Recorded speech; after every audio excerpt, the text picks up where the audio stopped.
Hello there, wherever you are in the world right now.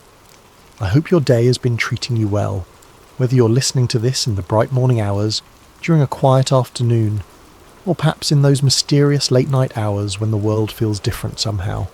What time is it where you are? Are you somewhere warm where the sun is shining? Or maybe you're in a place where winter has settled in and the darkness comes early. No matter where you're tuning in from, I'm glad you're here with us tonight.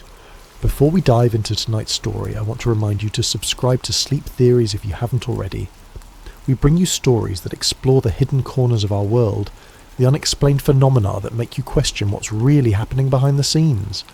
Tonight's tale is particularly unsettling, touching on the thin line between science and conspiracy, between natural phenomena and human manipulation.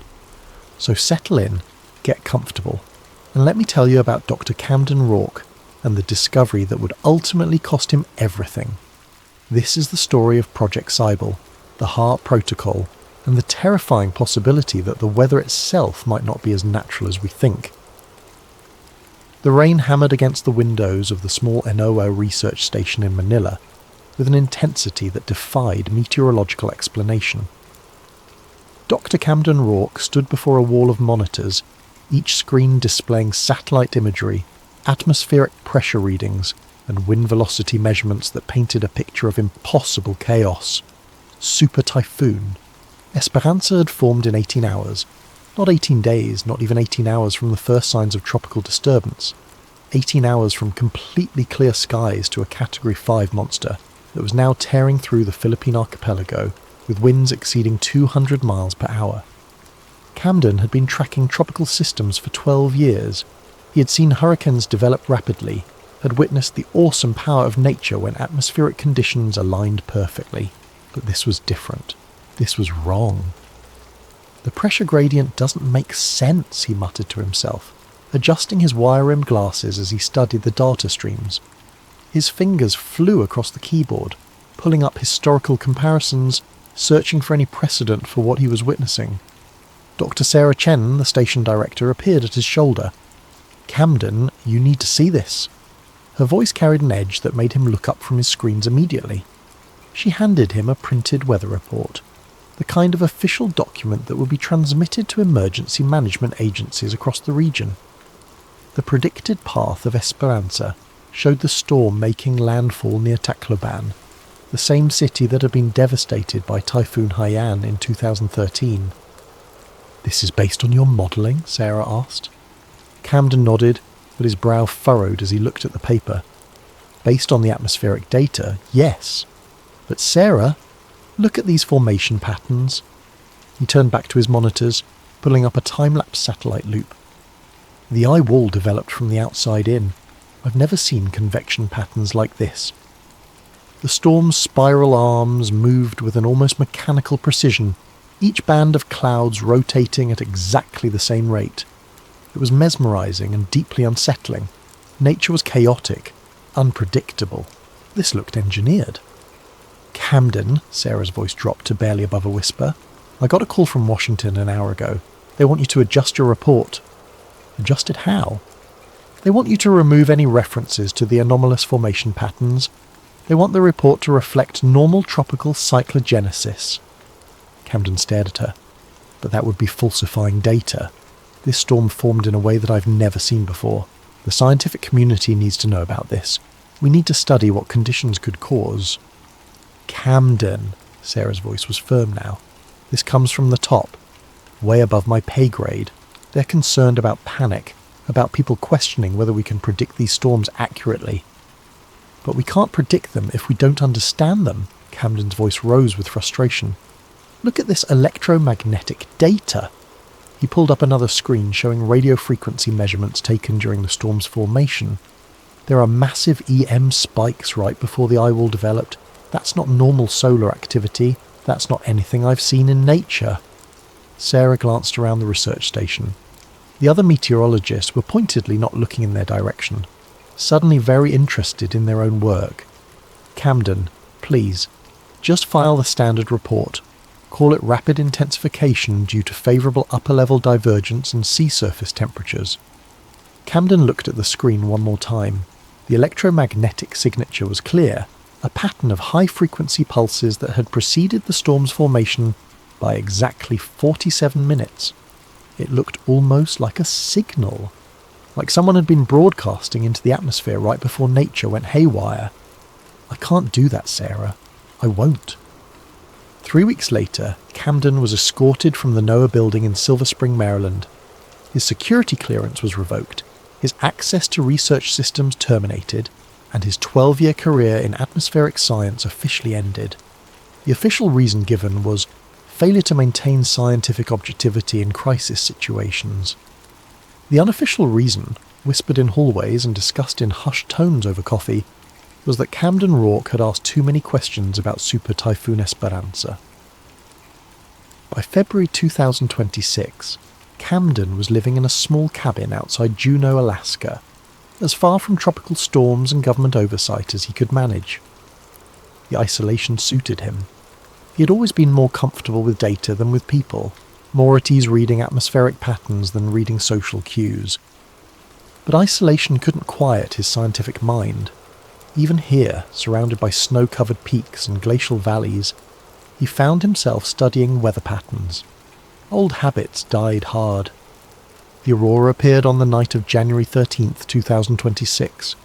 Camden was outside his cabin, checking the propane tank connection for his generator, when the northern sky began to glow. At first, he thought nothing of it. Aurora borealis was common in Alaska, a natural consequence of solar particles interacting with Earth's magnetic field. But as he watched, something felt wrong. The lights weren't moving in the usual flowing patterns. Instead, they pulsed in regular intervals, like a heartbeat made of green and blue fire across the heavens. Camden went inside and checked his laptop. Solar activity was minimal. The Space Weather Prediction Center showed no geomagnetic storms, no coronal mass ejections, nothing that should produce aurora of this intensity. The lights pulsed for exactly 17 minutes, then vanished as abruptly as they had appeared. 6 hours later, a microburst struck a group of hikers in Denali National Park. The localized downburst was so intense it created winds of over 150 miles per hour in a space no larger than a football field. 6 people died instantly, their bodies found scattered across the tundra like broken dolls. Camden read about it in the Anchorage Daily News 3 days later. A freak weather event, they called it. An unfortunate reminder of nature's unpredictability. But Camden knew better. He had seen the electromagnetic signature before in the Philippines right before Esparansa had formed. The same high-frequency pulses, the same unnatural precision. That night he made a decision that would change everything. He was going to find out what was really happening in the skies above Alaska. The NOAA archives were vast and largely digital, but Camden still had friends in the agency. Dr. Marcus Webb had been his roommate in graduate school, and more importantly, Marcus was the kind of person who believed that data should be freely available to anyone doing legitimate research.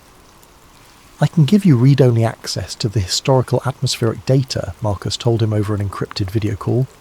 "But Camden, if anyone asks, you're researching climate patterns for a book you're writing. What kind of book?" "I don't know, something innocuous. Weather patterns of the Pacific Northwest, Arctic atmospheric phenomena. Just nothing that sounds like you're investigating government weather modification programs." Camden paused. "Who said anything about weather modification?" Marcus was quiet for a long moment. "Camden, I've heard the rumours about why you were really let go, about the electromagnetic anomalies you reported during Esparansa. Look, I don't know what you think you found, but be careful. There are people who don't want certain questions asked." The call ended, but 2 hours later Camden received an email with temporary access credentials to the NOAA historical database. He immediately began pulling data from the past 18 months, focusing on electromagnetic readings from monitoring stations across Alaska. What he found made his blood run cold. Every 29 days, without exception, there was a massive electromagnetic pulse centered approximately 300 miles northeast of Juneau. The location corresponded to a small town called Gakona, which Camden recognized as the site of the high-frequency active auroral research program facility. HAARP was supposedly a research installation designed to study the ionosphere, the upper layer of Earth's atmosphere. Camden had read papers about their work, legitimate scientific studies about radio wave propagation and atmospheric physics. But the data he was seeing suggested something far more active than passive research. The pulses were designated in the system as Signal 88K, and they had been occurring with clockwork regularity for over 2 years. Each pulse lasted exactly 17 minutes, the same duration as the aurora he'd witnessed on January 13th. Camden cross-referenced the dates of the 88K signals with global weather events, and the pattern that emerged was deeply disturbing. December the 15th, 2024, Signal 88K at 14:23 GMT. 17 hours later, a 7.2 magnitude earthquake struck western Turkey, killing over 3,000 people. January 13th, 2025, Signal 88K at 09:17 GMT. Within 6 hours, unprecedented hailstorms battered central Chile, destroying an entire harvest season and triggering widespread unrest as food prices skyrocketed. February 11th, 2025, Signal 88K at 22:45 GMT. The next morning, massive electrical blackouts affected Jakarta, Manila and Bangkok simultaneously, attributed to solar storm activity despite minimal space weather. March 12th, 2025, Signal 88K at 06:33 GMT. That afternoon, protests erupted in 3 separate countries, experiencing unusual low-pressure weather systems, all of which had been perfectly stable politically just days before. The correlation was impossible to ignore. Every time HAARP transmitted Signal 88K, somewhere in the world, nature seemed to go haywire. Camden spent 3 sleepless nights analysing the data before he realised he needed help. This was bigger than atmospheric science, bigger than weather modification. If his suspicions were correct, someone was using the ionosphere itself as a weapon. He needed to contact someone with experience in signals intelligence, someone who understood the intersection of electromagnetic manipulation and human behaviour. He needed Nia Leforge. Nia had left the NSA under circumstances almost as murky as Camden's departure from NOAA. She had been a cryptographic linguist, specialising in the analysis of digital communications patterns, but she had started asking questions about certain signals that seemed designed not to communicate information, but to influence the people receiving them. According to the last interview she had given before disappearing from public view, she believed that various government agencies were experimenting with electromagnetic behavioural modification, using radio frequencies to induce specific psychological states in target populations. Most people had dismissed her as another paranoid ex-government worker spinning conspiracy theories, but Camden had read her academic papers from before her government service, and he knew she was brilliant. If anyone could help him understand what Signal 88K was really doing, it was Nia. Finding her took 2 weeks and several intermediaries in the digital privacy community. When she finally agreed to meet, it was in a coffee shop in Fairbanks, about as far from any government installation as they could manage while still being in the same state as HAARP. Nia Leforge was smaller than Camden had expected, with prematurely grey hair and the kind of intense focus that came from years of analysing patterns that others couldn't see. She arrived at their meeting with a briefcase full of old files and a portable electromagnetic field detector that looked like it had been cobbled together from spare parts. "Dr. Rourke," she said, settling into the booth across from him, "I've heard about your work on Esparansa, and I've been tracking Signal 88K for almost as long as you have." Camden nearly choked on his coffee. "You know about 88K?" "I know about a lot more than 88K. The signal you've been tracking isn't random, and it isn't just for weather modification." She opened her briefcase and pulled out a stack of documents that looked like they had been photocopied multiple times to obscure their origin. "It's based on research that goes back to the Cold War. Project Pandora, Project Squid, and a dozen other programs that were supposedly terminated decades ago." She spread the papers across the table. Camden could see frequency charts, psychological assessment reports, and what looked like operational summaries written in the dense, bureaucratic language of classified military documents. The basic principle is simple, Nia continued. Certain electromagnetic frequencies can influence human brain activity. Low-frequency waves can induce anxiety, depression, or aggressive behaviour. Higher frequencies can cause disorientation, memory problems, or even hallucinations. The military has been researching this for decades. But that's individual psychology, Camden said. What does that have to do with weather modification? Because it's not just about the weather, Camden. It's about controlling populations through environmental manipulation. You make people uncomfortable with changes in atmospheric pressure.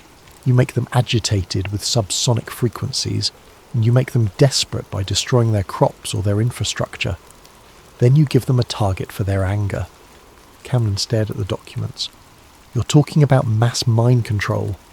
I'm talking about a technology that can trigger natural disasters in strategically chosen locations, while simultaneously priming the affected populations for specific behavioural responses. Imagine being able to cause an earthquake in a politically unstable region, while broadcasting frequencies that increase the likelihood of violent uprising. Or creating drought conditions while transmitting signals that make people more susceptible to authoritarian messaging. Camden struggled to find words. That's monstrous. That's Signal 88K, Nia said quietly. And if I'm right about the pattern, the next transmission is in 3 days. She was right.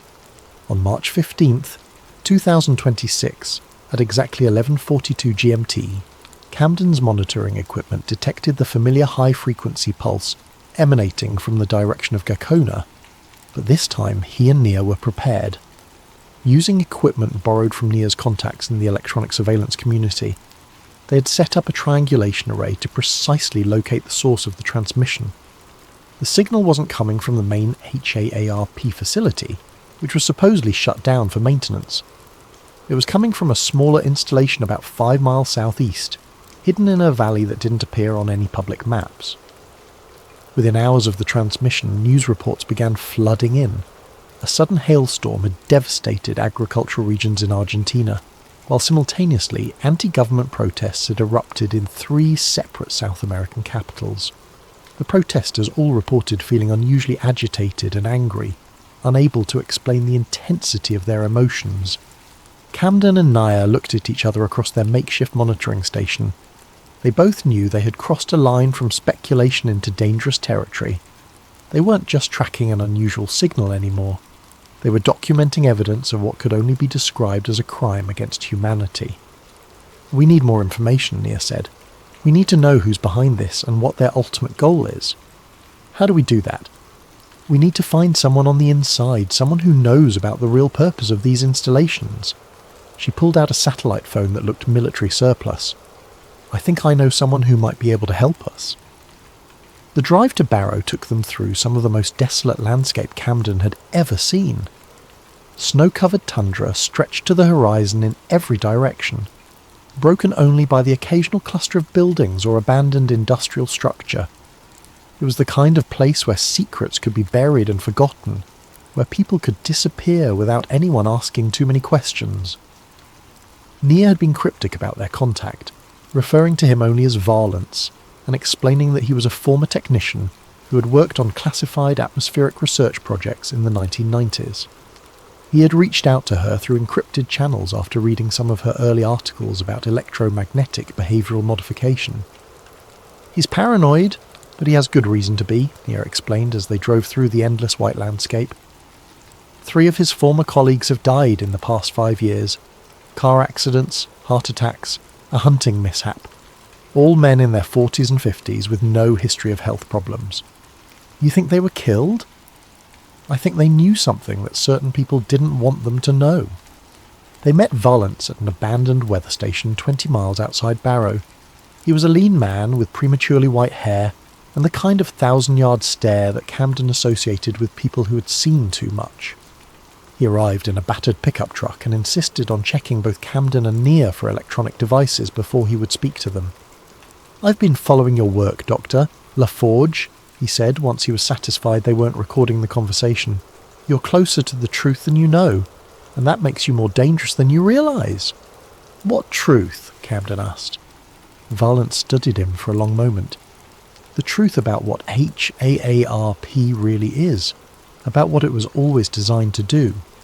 He walked to the back of his truck and retrieved a metal box that looked like it had been sealed with military-grade locks.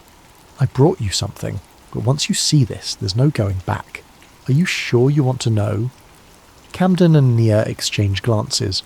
They had already gone too far to turn back now. The box contained magnetic tapes, dozens of them, each labelled with cryptic alphanumeric codes. But 3 of them were different, marked with a designation Camden had never seen before. SYBIL-Tier 3. "Project SYBIL, Valance said, his voice barely above a whisper. Officially, it never existed. It was a joint project between DARPA, the CIA, and a private defense contractor called DIST, Department of Interference and Signal Telemetry. The goal was to develop what they called environmental shaping for strategic advantages. He helped them load the tapes into a portable player he had brought. The first tape contained acoustic blueprints, detailed technical drawings showing how specific radio frequencies could be used to modify weather patterns. But these weren't just about creating storms or droughts. They were about creating precise psychological conditions in human populations. "Look at this," Valance said, pointing to a diagram that showed electromagnetic field patterns overlaid on a map of Central America. This was a test run in 1987. They used ionospheric heating to create pressure differentials that caused widespread insomnia in Guatemala City, right before a planned military coup. Sleep-deprived people are more susceptible to authority figures and less likely to question official narratives. The second tape was even more disturbing. It contained operational records from what appeared to be field tests of the technology. Camden saw references to mood suppression fields, tested in various locations around the world, disguised as natural weather phenomena. Operation Telluric, Valance explained. That was the code name for a series of experiments conducted between 2018 and 2020. They tested focused electromagnetic fields in major South American cities, fields designed to induce specific emotional states: anxiety, depression, aggression, compliance. They could dial it up or down like adjusting the volume on a radio. "How is that possible?" Camden asked. "The human brain operates on electromagnetic principles. Every thought, every emotion, every decision involves electrical impulses travelling through neural networks. If you can broadcast the right frequencies at the right intensity, you can influence those neural networks from a distance." The third tape was the most terrifying of all. It contained maps showing the locations of dozens of similar installations around the world, a global network of ionospheric manipulation stations that could coordinate their activities to affect weather and human behaviour on a massive scale. HAARP in Alaska is just one node, Valance said. There's another installation in Tromsø, Norway, disguised as an aurora research station. There's a decommissioned radar dome in Western Australia that was retrofitted with ionospheric heating equipment. And there's a facility built into an abandoned oil rig off the coast of Nova Scotia. Camden studied the maps. The installations were positioned to provide coverage of every major population centre on Earth. If they were coordinating their activities, they could potentially influence weather patterns and human behaviour across entire continents. "Who controls all this?" Nia asked. "That's the question I've been trying to answer for 20 years, Valance replied.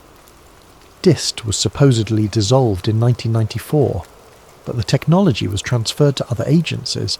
Some of it went to the military, some to the intelligence community, and some to private contractors who work for whoever pays them."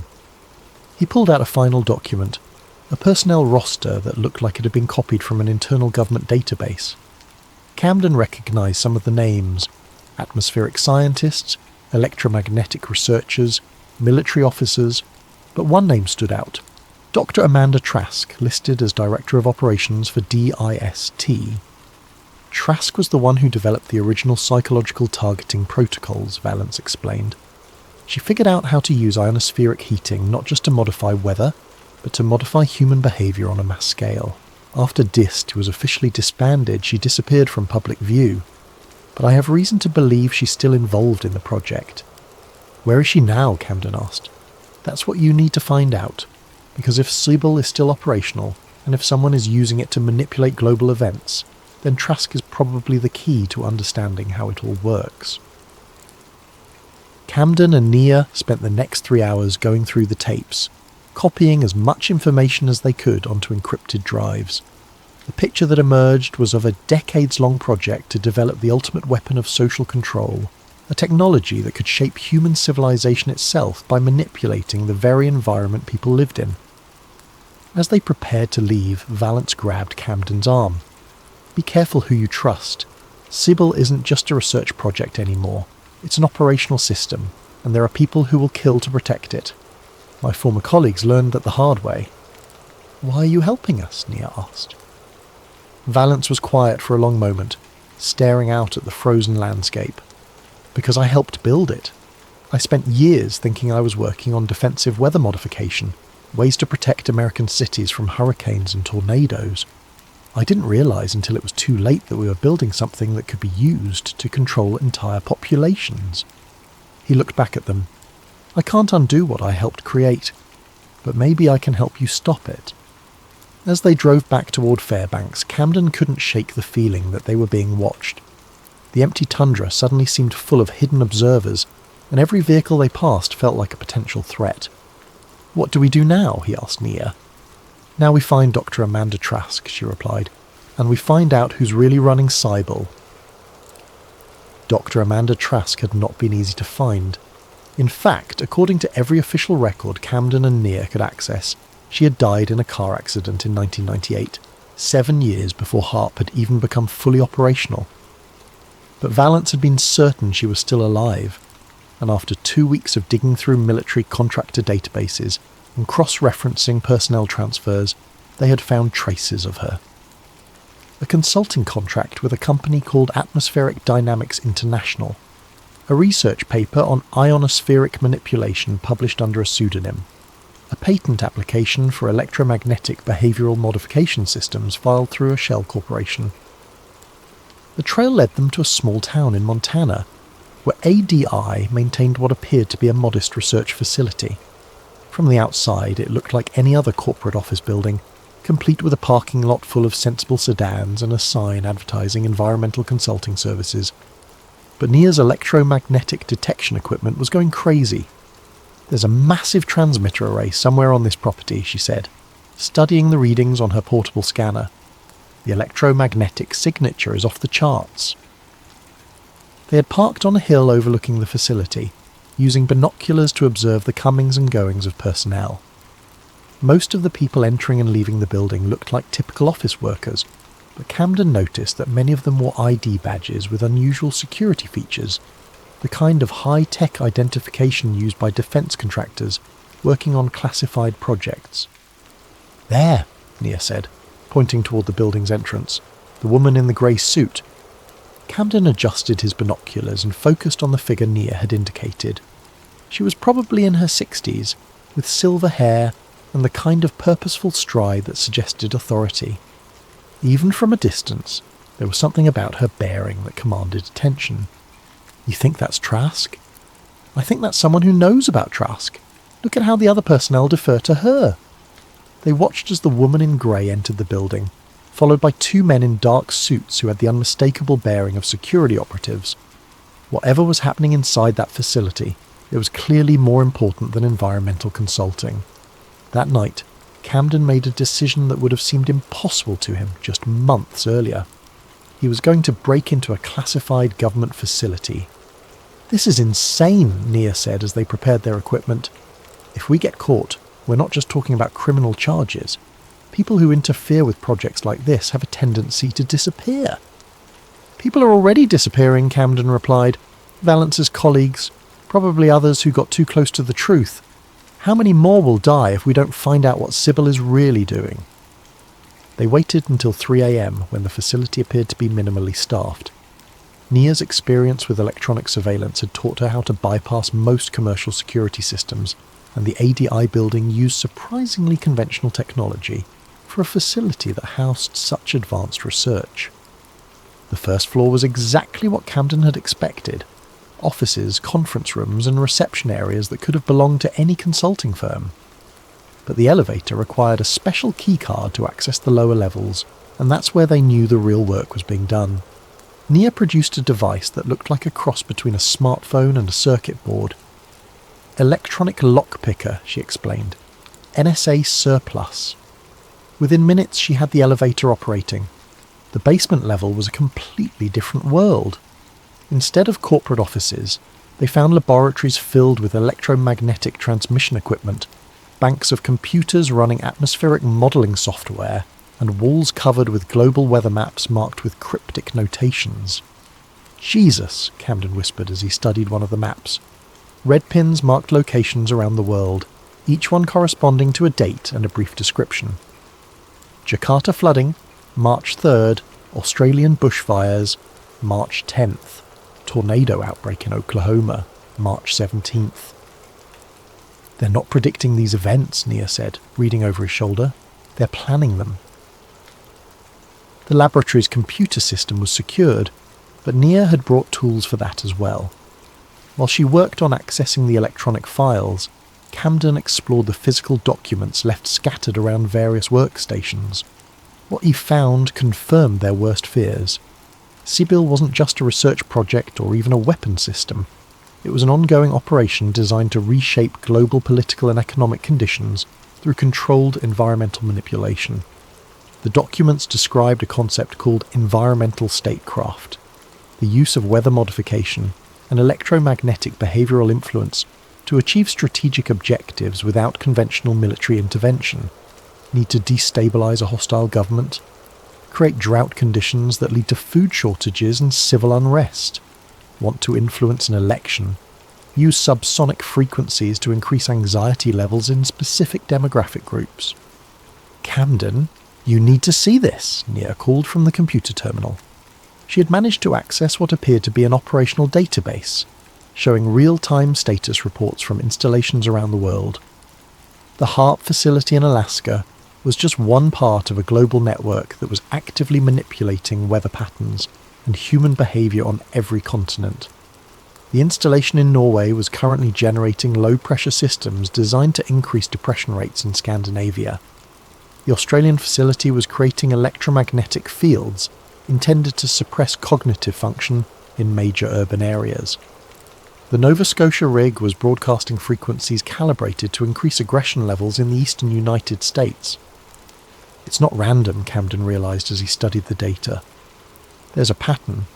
They're trying to destabilise democratic institutions by making populations more susceptible to authoritarian messaging. "Look at this," Nia said, pointing to a scheduling system that showed planned operations for the next 6 months. They're planning to coordinate a massive operation during the next US election cycle. Atmospheric pressure manipulation to increase anxiety, electromagnetic fields to impair critical thinking, and targeted weather events to create chaos in key swing states. Camden felt sick. They weren't just documenting a conspiracy theory anymore. They were looking at evidence of an active plot to undermine democratic processes on a global scale. "We need to copy everything," he said. "Every file, every document, every piece of evidence we can find."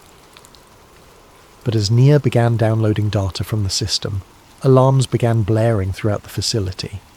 Emergency lighting bathed the laboratory in pulsing red light, and they could hear the sound of heavy footsteps approaching from the stairwell.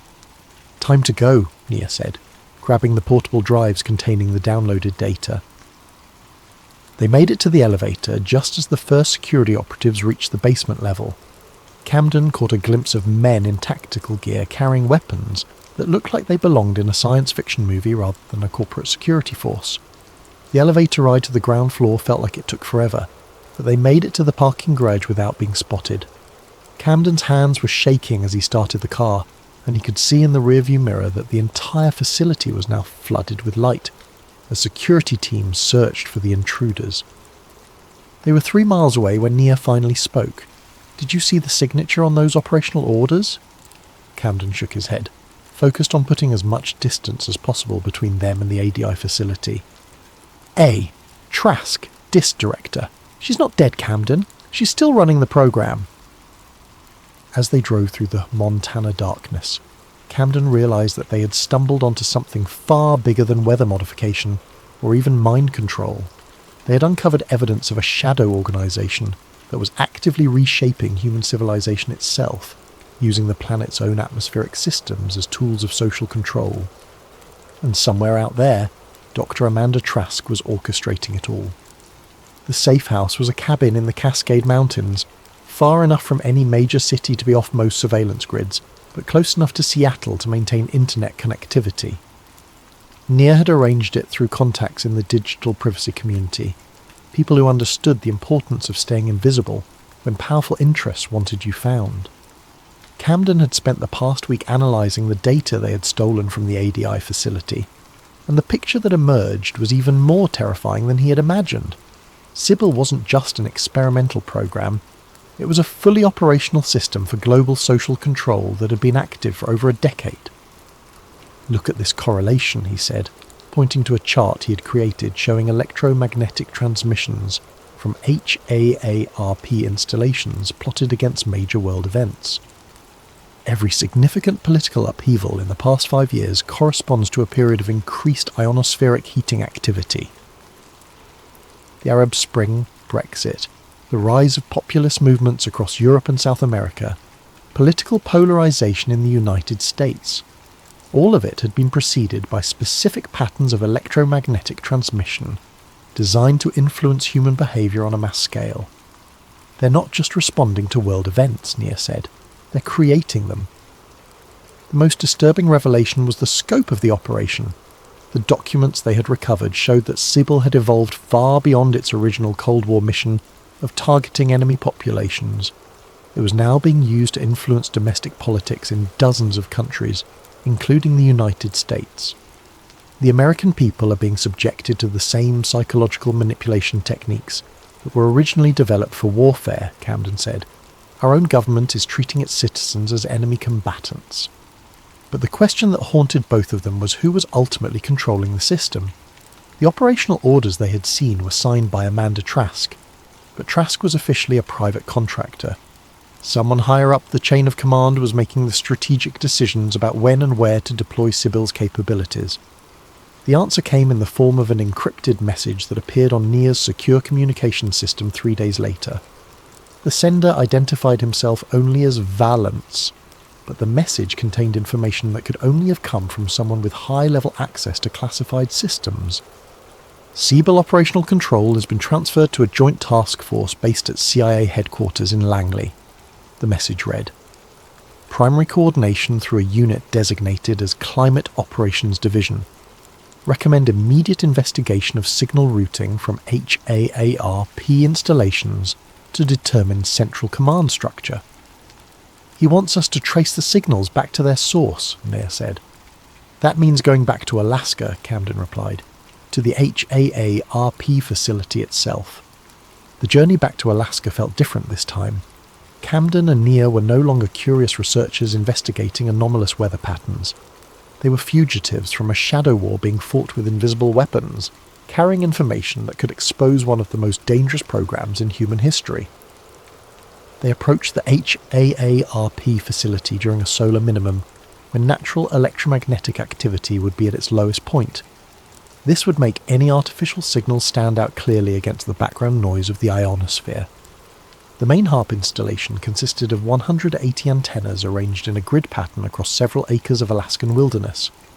Officially, it was operated by the University of Alaska for atmospheric research, but Camden now knew that was merely a cover for much more sinister activities. Using equipment borrowed from Nia's network of electronic surveillance experts, they set up a signal analysis station on a hillside overlooking the facility. The plan was simple in concept but dangerous in execution. They would monitor HAARP's transmissions and trace the routing of any signals that didn't match the facility's published research activities. The first night of observation yielded nothing unusual. HAARP appeared to be conducting routine ionospheric heating experiments, the kind of legitimate research that had provided cover for the facility's true purpose for decades. But on the second night, everything changed. At exactly 11:47 p.m. local time, the antenna array began transmitting signal 88K. Camden and Nia watched their monitoring equipment register the familiar high-frequency pulse pattern, but this time they were prepared to trace its destination. It's not staying in the ionosphere. Hello there, night wanderers and truth seekers. Before we dive into tonight's story, I'm curious. How has your day been treating you? What time is it where you're listening from, and what corner of this vast world do you call home? Whether you're lying in bed in London at midnight, driving through the American Midwest at dawn, or taking a lunch break in Tokyo, you found your way to Sleep Theories, where the darkness reveals truths that daylight tends to hide. If you're new here, welcome to our community of insomniacs, investigators, and anyone brave enough to question the official narrative. Don't forget to subscribe to Sleep Theories. We're building something special together, one sleepless night at a time. Tonight's story isn't just another conspiracy theory. It's about a plane that vanished not because it crashed, but because it knew too much. And 10 years later, one quiet engineer discovered why the world was never meant to find it. So settle in, dim those lights, and let me tell you about Malaysia Airlines Flight 370, and the man who uncovered what really happened on that March night in 2014. March 8th, 2014. Kuala Lumpur International Airport hummed with its usual late-night energy. Gate C1 buzzed with travellers heading to Beijing, business executives clutching leather briefcases, families returning home, students with oversized backpacks. Among them were people whose names would never make headlines, but whose presence on that flight would change everything. Captain Zahari Ahmad Shah performed his final pre-flight checks on the Boeing 777-200ER. At 53, he was an experienced pilot with over 18,000 flight hours. His co-pilot, 27-year-old Farik Abdul Hamid, was younger but equally competent. Together they would be responsible for 239 souls on what should have been a routine 6-hour flight to China's capital. At 12:41 a.m. local time, Malaysia Airlines flight MH370 pushed back from the gate. The aircraft, registration 9 MMRO, taxied through the humid Malaysian night air toward runway 32R. In the passenger cabin, people settled in for the red-eye flight. Some already dozed, others scrolled through phones before takeoff, a few nervously gripped armrests. Flying still made them anxious despite the statistics. What none of them knew was that their aircraft was carrying more than just passengers and their belongings. Deep in the cargo hold, secured according to international aviation protocols, sat several containers marked as radio equipment. The manifest listed the contents as standard electronics, but the weight discrepancies had caught the attention of exactly no one who mattered. After all, paperwork errors happened all the time in international shipping. At 12:42 a.m, MH370 received clearance for takeoff. The twin Rolls-Royce engines spooled up, and the massive aircraft began its roll down the runway.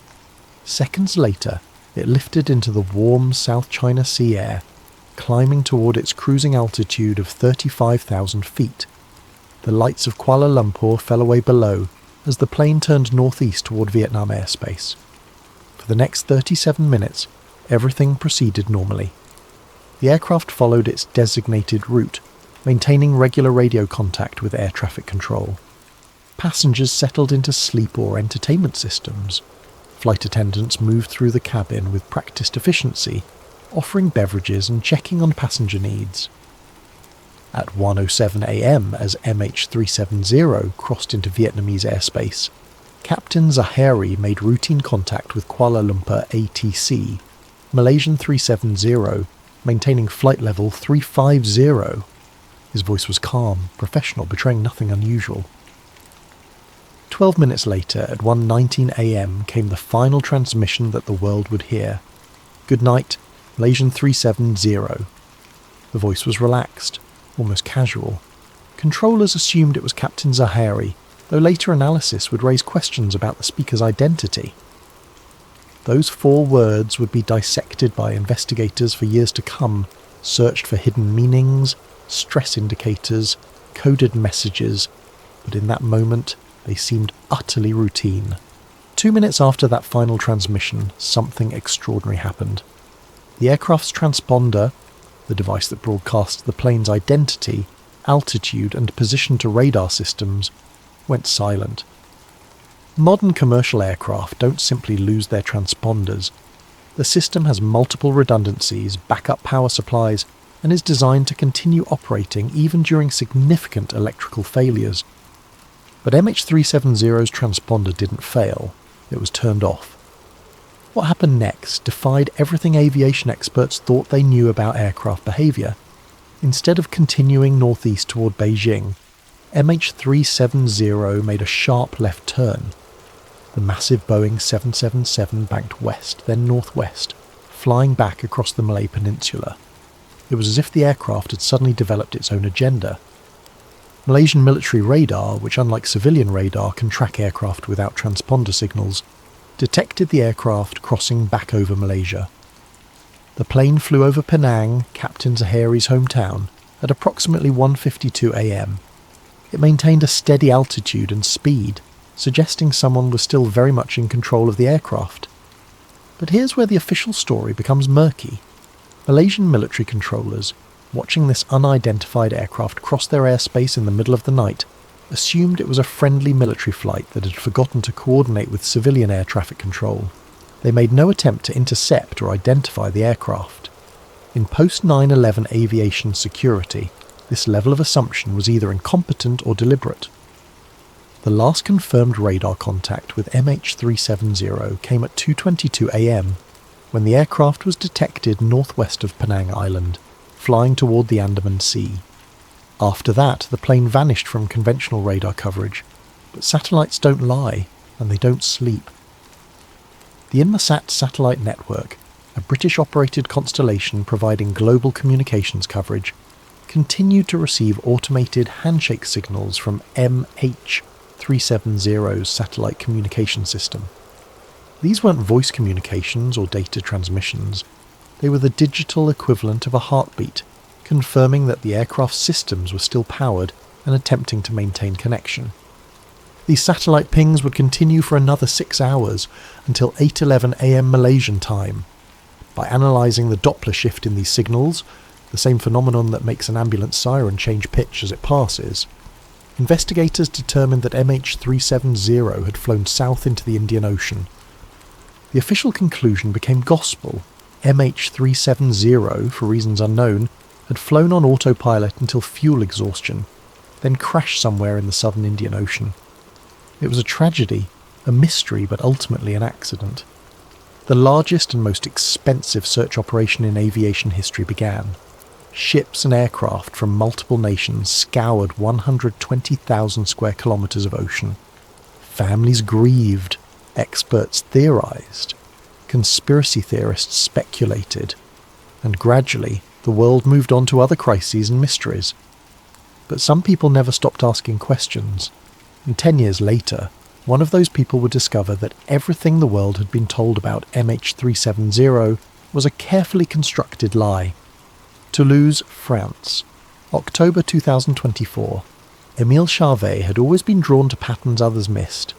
As a senior avionics software architect for Thales Group, one of Europe's largest defence contractors, he specialised in satellite communication protocols for military-grade tracking systems. His basement office in the company's sprawling facility looked like something between a NASA mission control room and a hacker's den.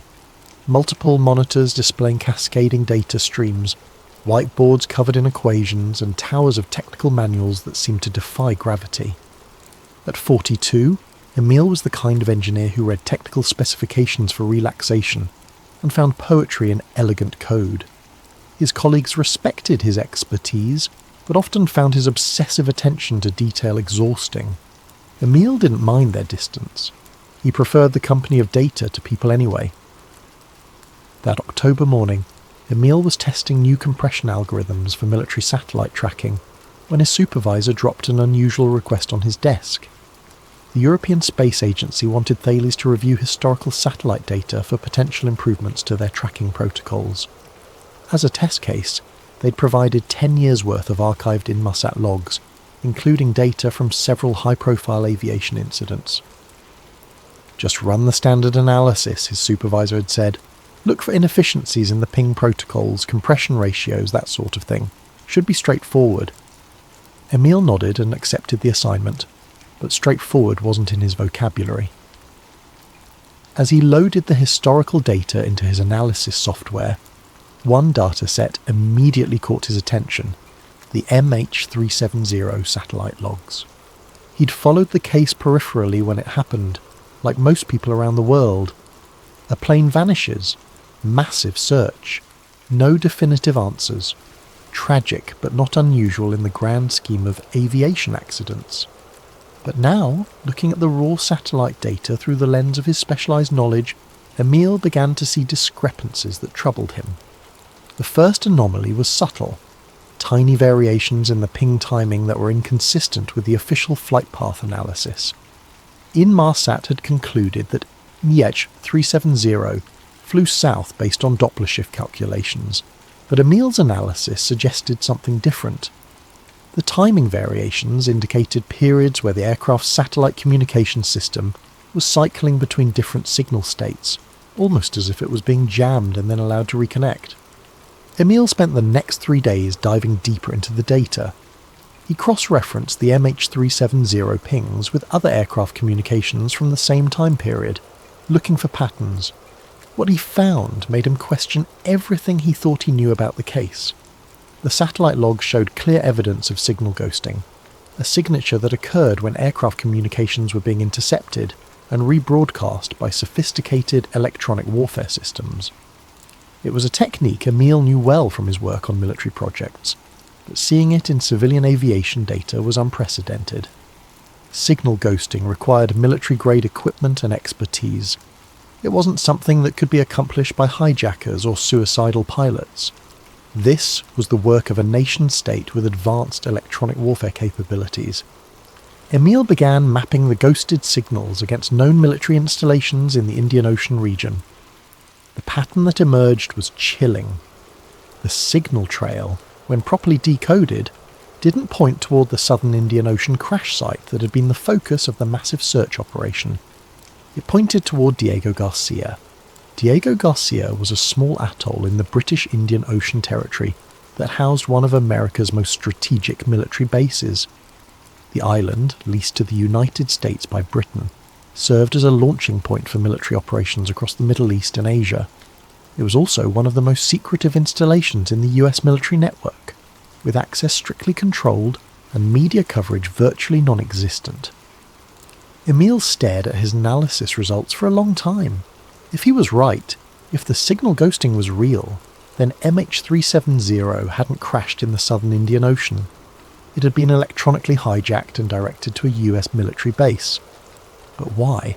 What could possibly justify such an operation? Emil began researching the passenger manifest, looking for anyone who might have been of interest to intelligence agencies. Most of the passengers seemed ordinary: families, business travellers, tourists. But as he dug deeper, several names began to stand out. Dr. Li Junhao, a Chinese national working for a defence contractor specialising in quantum encryption technology. According to his LinkedIn profile, which had been deleted shortly after the plane's disappearance, Dr. Li held several patents related to quantum communication systems that could theoretically make military communications unhackable.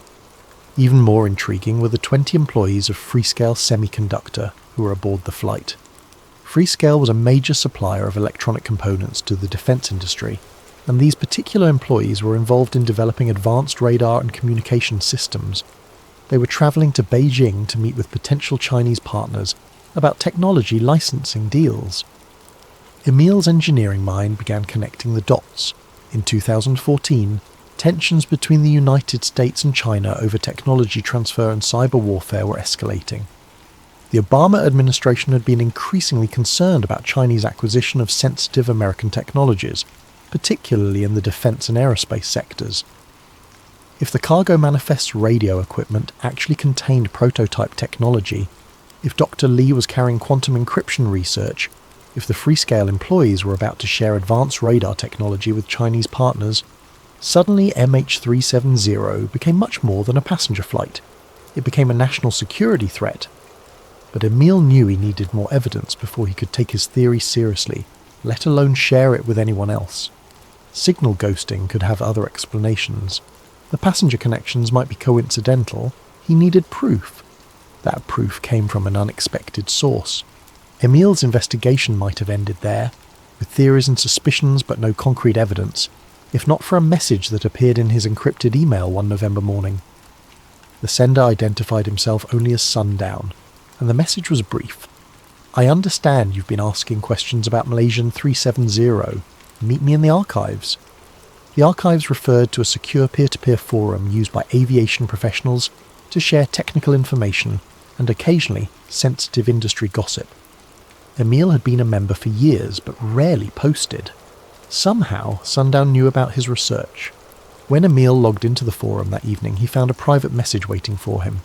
Attached were several files, encrypted with military-grade security. The decryption key came in a separate message. The plane never crashed. They're still out there.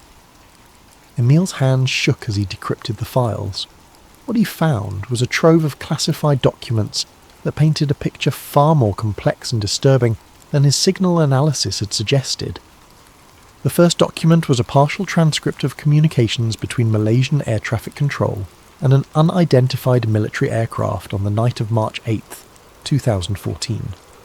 The timestamps corresponded exactly with MH370's disappearance. Malaysian ATC to unidentified military. We show a civilian aircraft in your vicinity. No transponder signal. Unidentified military to Malaysian ATC. Negative on civilian traffic. We are conducting authorised exercises. Malaysian ATC.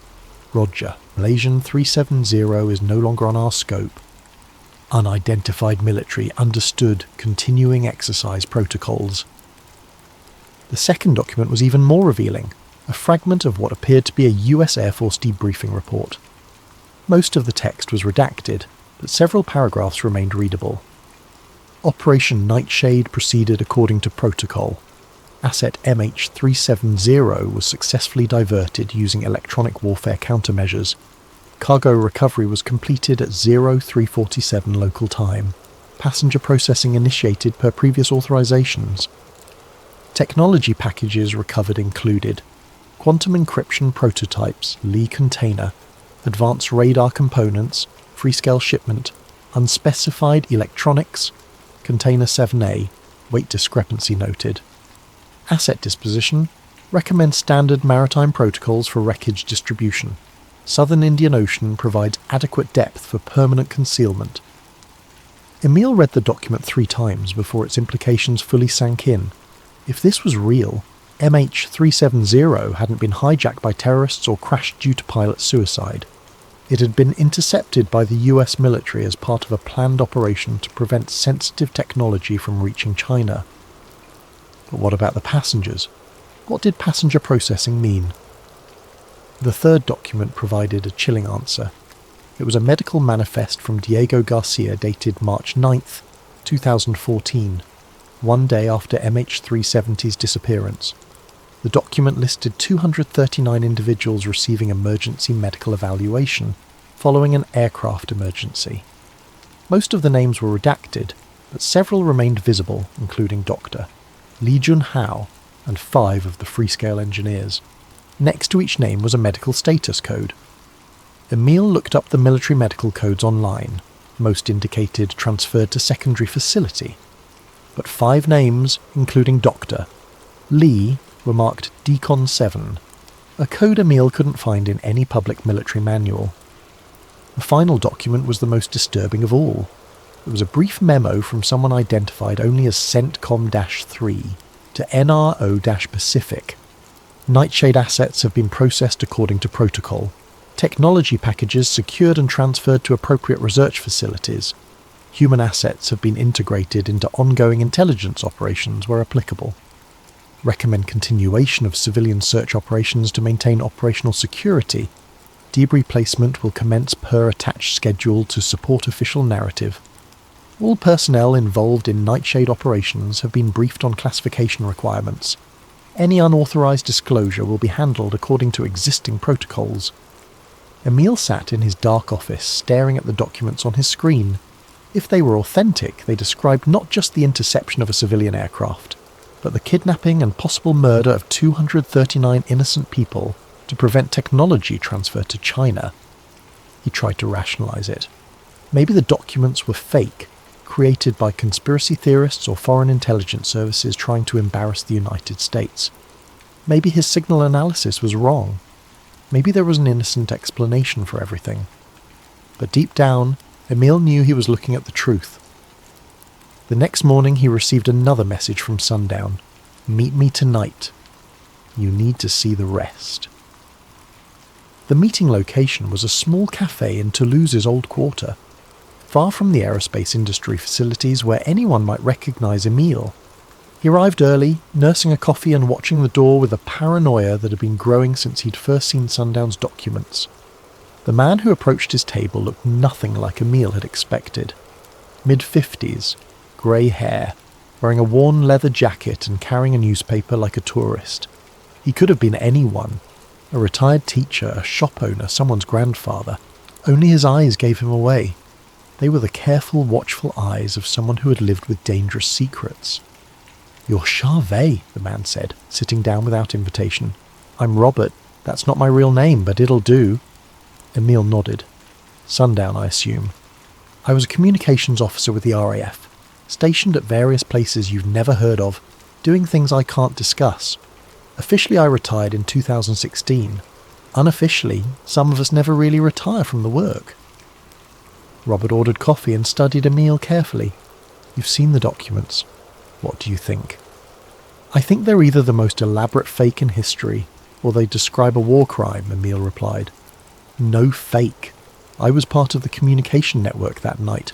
Not directly involved in the operation, but I saw the traffic, heard the radio chatter, watched a civilian airliner disappear from the world's radar screens because someone decided the cargo it was carrying was too valuable to let China have." Robert reached into his jacket and pulled out a small USB drive. "This contains everything I could safely extract before I left the service. Communication logs, operational summaries, follow-up reports. You won't like what you see." Emil pocketed the drive. "Why are you giving this to me? Why not take it to journalists or WikiLeaks or someone who can actually do something with it?" "Because journalists can be discredited and WikiLeaks is compromised. But you're an engineer. You understand systems, data, proof, and you found the signal ghosting on your own, which means you're smart enough to validate what I'm giving you." Robert leaned forward, his voice dropping to barely above a whisper. "Do you know what happened to the lead investigators on the official MH370 search? The ones who were asking the right questions?" Emil shook his head. "Captain Kok Soo Chon, Malaysian military radar specialist. Found dead in his apartment in Kuala Lumpur, apparent heart attack 3 months after the disappearance. He was 34 years old, no history of heart problems. Sarah Bates, partner of one of the American passengers. She was pushing for independent investigation of the satellite data. Car accident in Beijing, 2015. Dr. Victor Ianello, independent aviation analyst who questioned the official flight path. House fire in Virginia, 2016. He survived, but all his research was destroyed. Marc Dugan, French author investigating the Diego Garcia connection. Death threats forced him to stop his research and leave France. There are others. Anyone who got too close to the truth found their lives suddenly complicated or ended.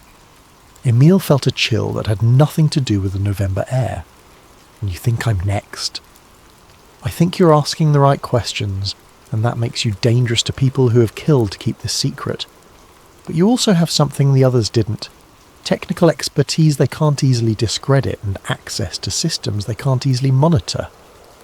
Robert stood to leave, then paused. There's something else.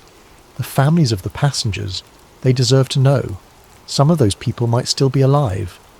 Still alive? The document suggested they were processed, but I assumed that meant...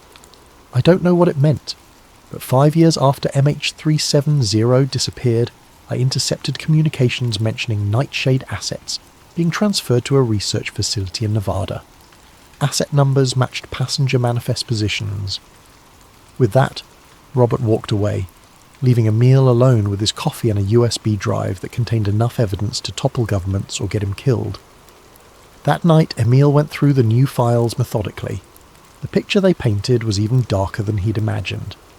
The operation to intercept MH370 had been planned weeks in advance, triggered by intelligence about the technology transfer meeting in Beijing. The Pentagon had decided that the quantum encryption research and advanced radar components aboard the flight represented an unacceptable risk to US national security. MH370 had been electronically hijacked using technology Emil recognised from his work with Thales, advanced electronic warfare systems capable of overriding aircraft communications and navigation systems. The plane had been directed to land at Diego Garcia under the pretense of a medical emergency. Once on the ground, the passengers had been detained while the cargo was secured. The technology packages were transferred to American research facilities, where engineers began reverse engineering the Chinese quantum encryption work and Freescale's advanced radar components. But what about the passengers?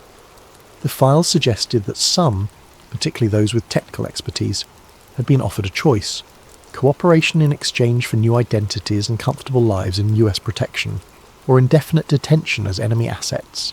Dr. Li Junhao, according to one heavily redacted report, had initially refused to cooperate, but after months of interrogation and psychological pressure, he had begun working with American researchers on quantum communication systems.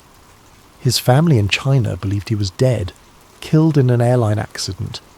The Freescale engineers had been split up and assigned to different research programs across the United States. Their expertise in advanced radar systems was being used to develop countermeasures against Chinese military technology.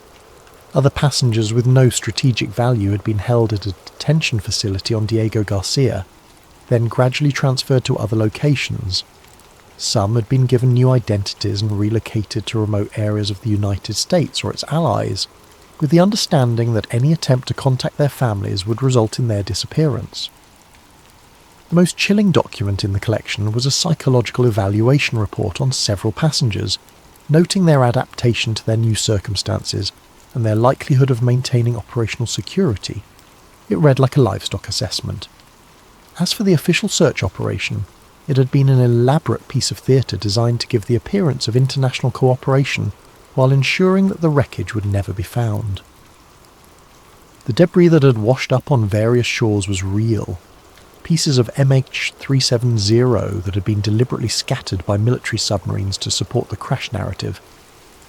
Emil worked through the night, cross-referencing the new documents with his signal analysis and the files Sundown had originally provided.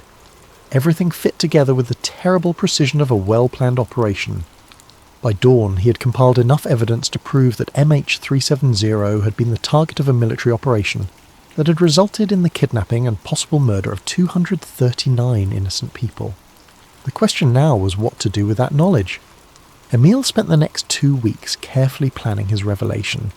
He knew that simply releasing the documents wouldn't be enough. They could be dismissed as forgeries, and he could be discredited as a conspiracy theorist or foreign agent. He needed to present the evidence in a way that would be impossible to ignore or debunk. Using his access to Thales systems, he compiled a comprehensive technical analysis that combined his signal ghosting discoveries with the classified documents. He created multiple copies of everything, stored on various secure servers and encrypted with quantum-level security protocols. If someone wanted to suppress his revelations, they would have to find and destroy dozens of separate data caches around the world. He also prepared a detailed video presentation explaining his findings, recorded in his home office with multiple camera angles and technical displays. The video included not just his analysis, but step-by-step instructions for other engineers to verify his work using publicly available satellite data. On December 15th, 2024, exactly 10 years and 9 months after MH370's disappearance, Emil uploaded everything to a dozen different platforms simultaneously. The main upload went to a secure peer-to-peer network used by aviation professionals, but copies also appeared on encrypted forums, academic data repositories, and even mainstream social media platforms. The response was immediate and explosive. Within hours, the video had been viewed millions of times. Aviation experts began downloading the satellite data and confirming Emil's signal analysis. journalists started investigating the passenger connections he'd identified. Families of MH370 victims, who had spent a decade demanding answers, seized on the revelations as validation of their suspicions. But the pushback came just as quickly. Thales Group immediately placed Emil on administrative leave, claiming his unauthorized use of company systems violated security protocols. Government officials in both the United States and Malaysia denounced the revelations as dangerous conspiracy theories and suggested that Emil might be working for foreign intelligence services. Social media platforms began removing copies of his video, citing misinformation policies. Mainstream news outlets initially ignored the story, then published articles questioning Emil's credentials and mental state. But the internet had learned to root around censorship, and Emil's evidence continued to spread. Independent verification of his signal analysis began appearing from aviation experts around the world. Former intelligence officers started coming forward with their own pieces of the puzzle. 3 days after his initial release, Emil returned to his apartment in Toulouse to find his door broken and his home ransacked. His computers were gone, along with his backup drives and even his personal photographs. Whoever had searched the place had been thorough and professional. More disturbing was what they had left behind. His cat, Marcel, a 16-year-old tabby who had been his companion since his university days, was lying dead in the kitchen. There were no obvious injuries, but the animal's position suggested he had died in pain. The message was clear. They could reach him anywhere, any time. Emil packed a single bag and left Toulouse that night. He drove to a small hotel in the Pyrenees, paying cash and using false identification he had prepared weeks earlier. From there, he uploaded one final video to the secure networks. The video showed him sitting in the anonymous hotel room, unshaven and exhausted but still determined. He spoke directly to the camera. "My name is Emil Charvet.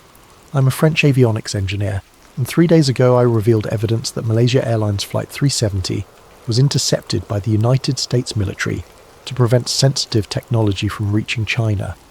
Since then, my employer has disavowed me, my government has questioned my sanity, and unknown individuals have killed my cat and destroyed my home. I want to be clear about something. I never expected to be believed immediately. I never expected this to be easy. Powerful people have invested 10 years and billions of dollars in maintaining the lie that MH370 crashed in the Indian Ocean. They will not abandon that lie without a fight. But I also want to be clear about this. Everything I have revealed is true. The satellite data I analysed is real and verifiable. The documents I obtained are authentic, and other copies exist in secure locations around the world. The families of the 239 people aboard MH370 deserve to know that their loved ones did not die in an accident. They were the victims of a deliberate act of state terrorism. I don't know if I will survive to see justice done. The people responsible for this operation have already demonstrated their willingness to kill, to protect their secret, but the truth is now in the open, and it cannot be suppressed forever. To the families, some of your loved ones may still be alive, held in facilities you cannot imagine, living under identities you would not recognize. Do not stop searching. Do not stop demanding answers. To my fellow engineers and investigators, the data is all there, waiting for you to verify and expand upon. Use your skills, your access, your platforms to keep this story alive. To the people responsible, you made one critical error. You assumed that because you could control governments and media outlets, you could control the truth itself. But information wants to be free, and engineers are very good at finding ways around obstacles. The plane never crashed. It was absorbed. The passengers reduced to noise in a greater political calculus. You were never meant to find them, but now you know why you didn't. Emil looked directly into the camera one last time. My name is Emil Charvet. I am 42 years old. I live alone, I have no family to threaten, and I am not suicidal. If something happens to me, it will not be an accident. The video ended with Emil reaching toward the camera, presumably to turn it off, but instead of cutting to black, the image froze on his face, tired but resolute. the expression of a man who had chosen truth over safety and was prepared to pay the price. That was the last anyone heard from Emile Charvet. The hotel room in the Pyrenees was found empty 3 days later. Emile's belongings were still there, but he had vanished as completely as MH370 itself. French police investigated briefly, but without evidence of foul play, they classified him as a missing person and moved on to other cases. But Emile's revelations refused to die. Aviation engineers around the world had verified his signal analysis, confirming that MH370's satellite communications showed clear evidence of electronic warfare interference. The passenger connections he had identified became the subject of intense investigation by independent researchers. Most significantly, several intelligence officials came forward with their own knowledge of Operation Nightshade. Though none could provide the complete picture, their combined testimonies painted a clear image of a military operation that had gone far beyond its original scope. The families of MH370 passengers filed new lawsuits based on Emile's evidence, demanding access to classified documents and investigation of the Diego Garcia connection. While most governments continued to deny any knowledge of the operation, public pressure mounted for a new, truly independent investigation. In 2027, a Chinese intelligence defector revealed additional details about the quantum encryption research Dr. Li Junhao had been carrying. The technology, he claimed, had been successfully reverse-engineered by American researchers and was now being used in classified military communication systems. More disturbing were reports from human rights organizations suggesting that several individuals matching descriptions of MH370 passengers had been spotted at various US detention facilities over the years. These sightings were never officially confirmed, but they kept hope alive among families that some of their loved ones might still be alive. The truth about MH370 remains officially unacknowledged. The Southern Indian Ocean Search Zone is still marked on aviation charts as the plane's final resting place. Memorial services are still held each year on March 8th. The families still grieve for passengers they are told died in a tragic accident. But thanks to one obsessive engineer who noticed patterns others missed, millions of people around the world now know a different truth. They know that sometimes planes don't crash. They're made to disappear. They know that in the great game of international politics, civilian lives are expendable when weighed against national security interests. And they know that the official story is not always the true story. Emile Charvet may have vanished, but his questions echo on in the minds of everyone who has seen his evidence. In a world where information is power and truth is a weapon, perhaps that is the most any of us can hope for, to plant seeds of doubt that grow into forests of investigation. The plane that knew too much is still out there, somewhere, its secrets buried beneath layers of classification and denial. But secrets have a way of surfacing eventually, like debris washing up on distant shores years after a storm. And somewhere, in facilities whose names appear on no public maps, there may be people who remember their lives before March 8th, 2014. People who were passengers on a flight that was never supposed to land, on a plane that knew too much for its own good. The search for MH370 may be officially over, but the search for truth never ends. And as long as there are people willing to ask difficult questions and follow dangerous leads, the families of those 239 souls will never stop hoping for answers. In the end, that may be Emile Charvet's greatest legacy, not the evidence he uncovered, but the reminder that some mysteries are worth solving no matter the cost. A plane that knew too much took its secrets with it when it vanished that March night.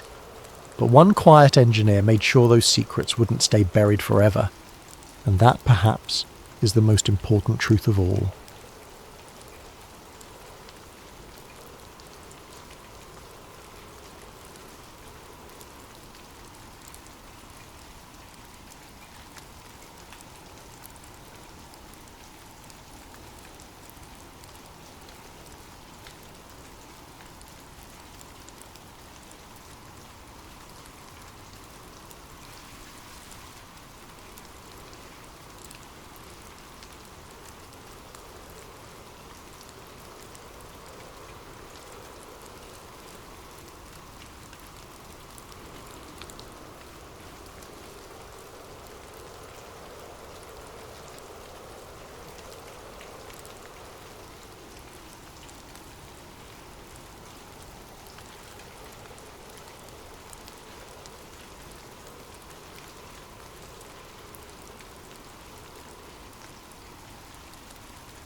Speaking of mysteries, I'm curious, what do you think really happened with Cicada 3301?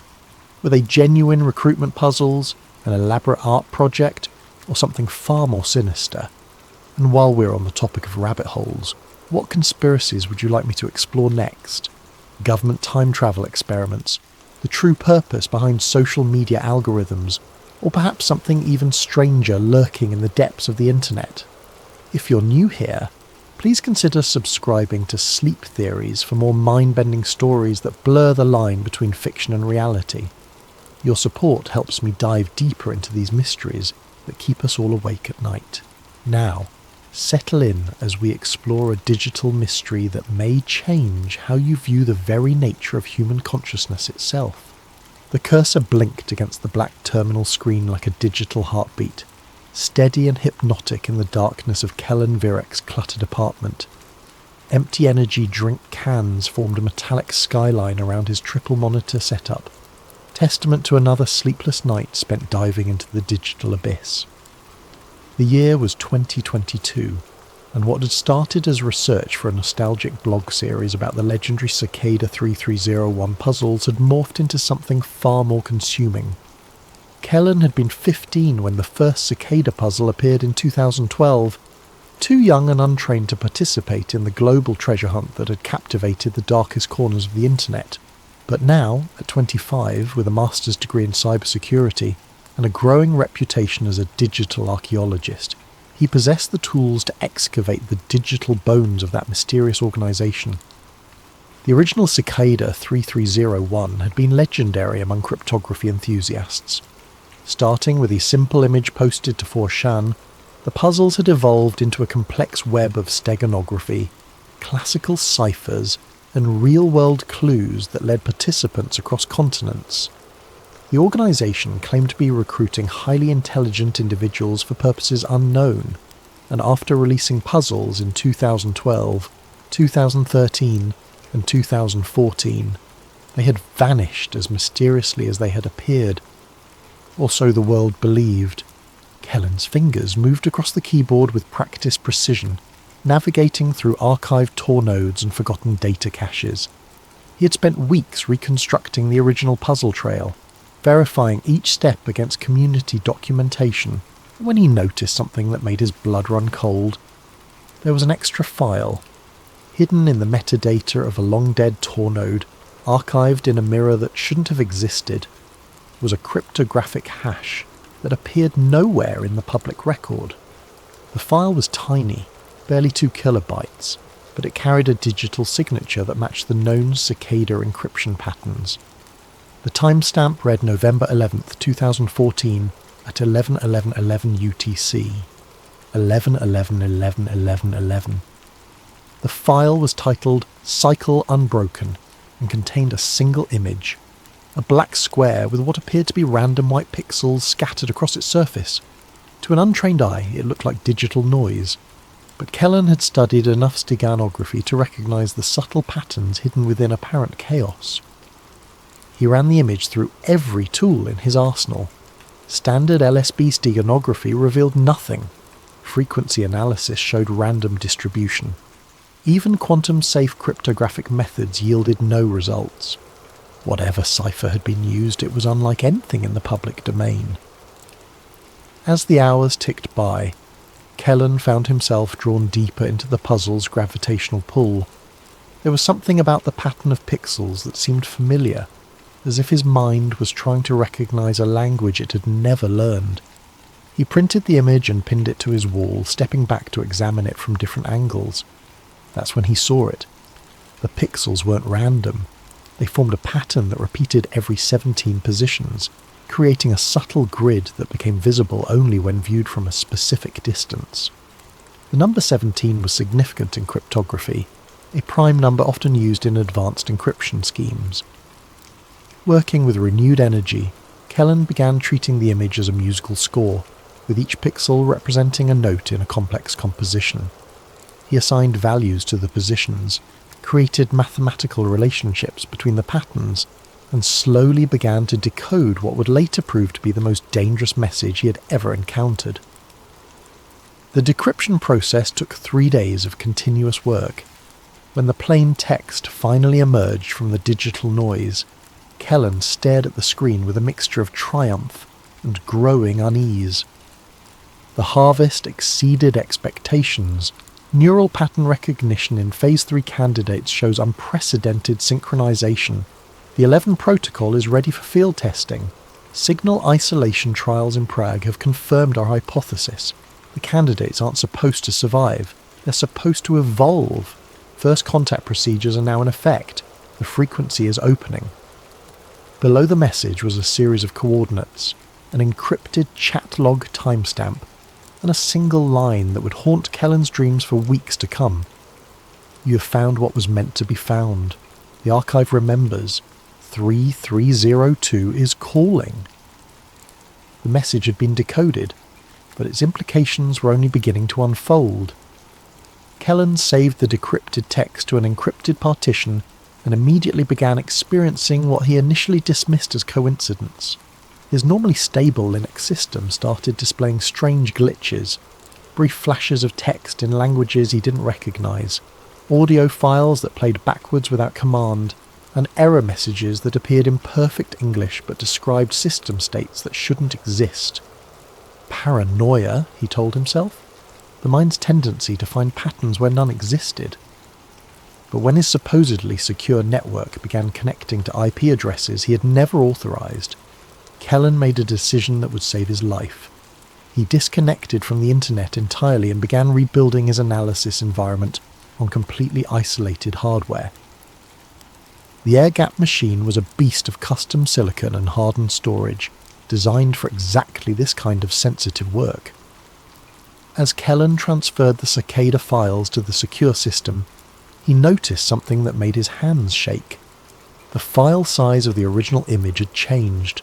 Not corrupted, not damaged, but genuinely altered, as if the data itself was alive and growing. Working in complete isolation, free from the strange digital interference that had plagued his networked systems, Kellen began a deeper analysis of the encrypted chat log referenced in the decoded message. The encryption was military grade, but the mathematical keys followed patterns similar to those used in the original Cicada puzzles. After 18 hours of continuous cryptanalysis, the conversation began to emerge. The chat log was dated September 15, 2014, nearly 2 years after the last public Cicada puzzle. The participants were identified only by cryptographic signatures, but their conversation revealed the true scope of what Cicada 3301 had actually been. Participant A. The Prague trials exceeded all projections. Subject 7 achieved full signal synchronization within 48 hours of exposure. Participant B. Biological response. Participant A. Cellular restructuring began immediately. Neural pathways showed complete reorganization. The subject reported experiencing expanded temporal perception and demonstrated the ability to process information at speeds that should be physiologically impossible. Participant B and the psychological evaluation. Participant A. This is where it gets interesting. Standard personality assessments became impossible to administer. The subject claimed that questions about human emotional responses were contextually irrelevant and began demonstrating knowledge of information that hadn't been provided during the trial. Participant B. You're talking about telepathy. Participant A. I'm talking about something far more significant. The subject wasn't reading minds. They were accessing information directly from digital systems, without any technological interface. They described our computer networks as visible conversations, and began predicting system failures hours before they occurred. Participant B, the 11 protocol worked. Participant A, the 11 protocol worked too well. We lost Subject 7 during the third phase of testing. Not killed, not injured. Lost. They described feeling pulled toward a larger conversation and disappeared from the facility without triggering any security systems. The cameras show them walking toward the exit, but they never appear on any exterior surveillance. Participant B, where did they go? Participant A, We think they went somewhere else, not geographically, dimensionally. The signal they were synchronized to appears to operate on frequencies that exist parallel to our normal reality. They're still here, but they're not here. The conversation continued for several more exchanges, each more disturbing than the last. References to cognitive evolution, post-human consciousness, and preparation for integration painted a picture of an organisation that had discovered something extraordinary hidden within the framework of human cognition. But the most chilling part of the log came at the end. Participant A. The original puzzle solvers are showing signs of spontaneous evolution. Even without direct protocol exposure, their brains are beginning to resonate with the frequency. The selection process was more effective than we anticipated. Participant B. How many? Participant A. 17 individuals worldwide. They're becoming aware of the signal naturally. Some are seeking us out. Others are simply disappearing. Participant B. And the others? The ones who participated but didn't reach the final stages? Participant A. They're starting to notice things. Patterns in digital systems that shouldn't be there. Messages in network traffic that appear to be communications from the evolved subjects. The boundary between states is becoming more porous. Participant B. Are we losing control of the experiment? Participant A. I don't think it was ever an experiment. I think it was an invitation. And I think something has been waiting for us to become sophisticated enough to accept it. The log ended abruptly, but attached to the file was a list of names and locations. 17 individuals from around the world who had participated in the original Cicada puzzles and reached various stages of completion. Some names were crossed out with dates next to them, presumably indicating when they had evolved or disappeared. Others remained active, with current location data and behavioural monitoring notes. One name stood out: Issa Grunfeld, Stockholm, Sweden. Listed as Phase 5 Complete Resistant Protocol Monitoring Required. Kellen stared at the entry for a long time. According to the documentation, Issa had been one of only 3 individuals to complete the final stage of the original Cicada puzzles. But unlike the others, she had apparently resisted whatever transformation the 11 Protocol was designed to induce. She was still human, and she was still alive. The flight to Stockholm gave Kellen time to think, though he found himself wishing it hadn't. The deeper he dug into the Cicada mystery, the more he began to question his own motivations. Was he investigating a conspiracy, or was he being guided towards some predetermined conclusion? The timing of his discovery felt too convenient, the clues too perfectly arranged for someone with his specific skill set. But doubt was a luxury he couldn't afford. The information he had uncovered was too significant to ignore, and Issa Grunfeld was the only living person who might be able to provide answers about what had really happened during the final stages of the original puzzles.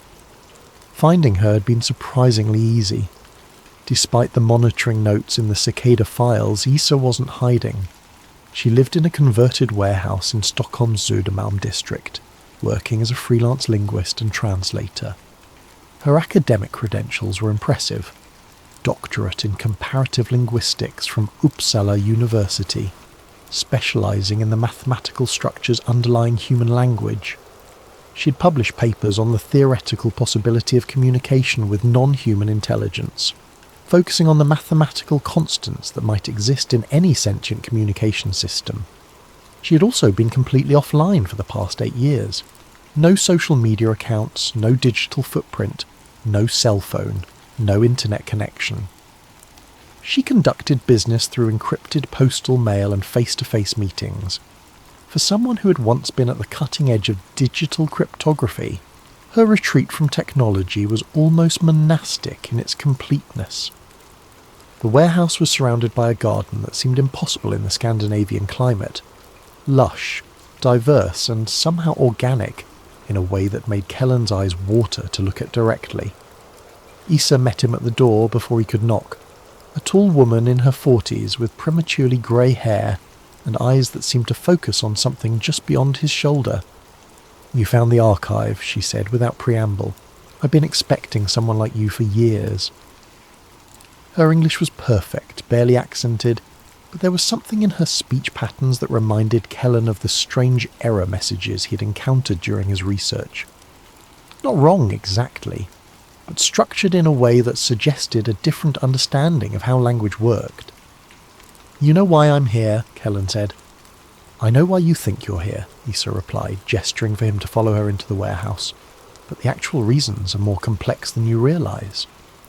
The interior of the building was a maze of bookshelves, computer equipment, and what appeared to be scientific instruments of unknown purpose. The books were in dozens of languages, many of which Kellen didn't recognise.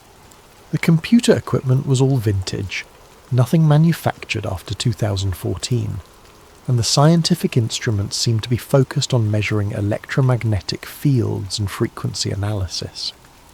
"I've been studying the signal for 8 years, Issa explained, settling into a chair surrounded by monitors that displayed complex waveform patterns, trying to understand what it is and where it comes from. The Cicada puzzles weren't recruitment tests, they were tuning devices." "Tuning devices for what?" "For human consciousness. The human brain operates on electrical frequencies, just like any other complex system. Most people can only perceive a narrow range of those frequencies, the ones necessary for basic survival and social interaction. But some individuals have the capacity to perceive much broader ranges. The puzzles were designed to identify those people and teach them to consciously access those expanded frequencies." Issa gestured to the monitors around her. "What you're seeing here is the signal that's been broadcasting since 2012. It's not coming from any terrestrial source. It's not coming from any known satellite or communication system. It's being transmitted from somewhere else entirely, and it's specifically designed to interface with human neural patterns." "You think it's extraterrestrial?" "I think it's something much more complex than that. The signal contains information patterns that suggest it originates from a form of intelligence that exists in multiple dimensions simultaneously. It's not coming from another planet. It's coming from another layer of reality that coexists with our own."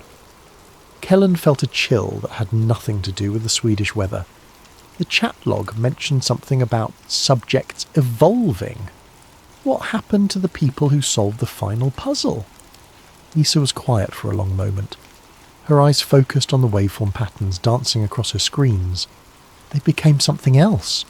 Not physically, not initially, but their consciousness expanded beyond the normal human range. They began to perceive information and communicate in ways that are impossible for baseline humans to understand. "And you solved the final puzzle, but you didn't evolve?" "I solved the final puzzle, but I made a choice. The last stage of the Cicada process wasn't a test of intelligence or skill. It was an invitation. The signal was offering to merge human consciousness with something larger, something that exists across multiple dimensions and has been waiting for our species to develop the technological sophistication necessary for contact." "You refused?" "I refused because I realized that acceptance would mean the end of human identity as we understand it. The individuals who accepted the invitation became part of something magnificent and terrifying. They gained access to information and capabilities that are essentially godlike by human standards. But they also lost something essential about what makes us human." Issa turned to face him directly, and Kellen saw something in her eyes that made him step back involuntarily. The signal is still broadcasting, it's still extending invitations, and it's been waiting for someone like you to find the hidden archive and begin asking the right questions. "What do you mean, someone like me?" "Someone with the skills to decode the message but not the wisdom to understand its implications. Someone who would be driven by curiosity rather than caution. Someone who would inevitably take the next step in the process." "What next step?" Issa smiled, but it wasn't a human expression. "The archive you found wasn't hidden. It was bait, and you've already taken it." The return flight to New York passed in a blur of anxiety and growing paranoia. Issa's final words echoed in Kellen's mind as he stared out the airplane window at the dark Atlantic below. She had revealed that the mysterious file he had discovered was not an abandoned piece of the original puzzle. but a deliberately placed lure designed to attract individuals with the specific combination of skills and psychology necessary for the next phase of whatever process Cicada had initiated. "You've been selected," she had said as he left her warehouse. "The question now is whether you'll make the same choice I did." Back in his apartment, Kellen found that his isolation hadn't protected him as much as he had hoped. His supposedly secure systems were displaying new anomalies, messages in his inbox that he hadn't received, browser history showing visits to sites he'd never accessed, and most disturbingly, video files that appeared to be recordings of his own apartment taken from angles that no camera could physically occupy. The first PGP message arrived 3 days after his return from Stockholm.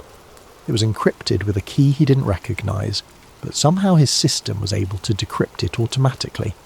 The message was brief: 41.8781 degrees north, 87.6298 degrees west. The library remembers what was forgotten. Seek the frequency in the silence between words. Chicago coordinates. The message was signed with a cryptographic signature that matched the original Cicada puzzles, but the encryption patterns were subtly different, as if the mathematical constants had been modified according to some unknown principle. More messages followed over the next week, each containing coordinates and cryptic phrases that seemed to reference specific locations and concepts from the original puzzle trail. But there was something wrong with the communications. The encryption was too sophisticated, using quantum-safe algorithms that hadn't existed in 2014. The language patterns were consistent with the original Cicada style, but contained subtle errors that suggested they were being generated by an artificial intelligence that had learned to mimic human communication without fully understanding it. Or perhaps by human intelligence that had evolved beyond normal parameters.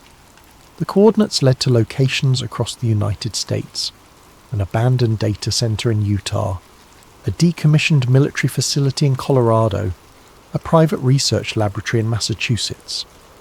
Each location was associated with government projects related to cybersecurity, artificial intelligence, and what the documents euphemistically referred to as human enhancement research.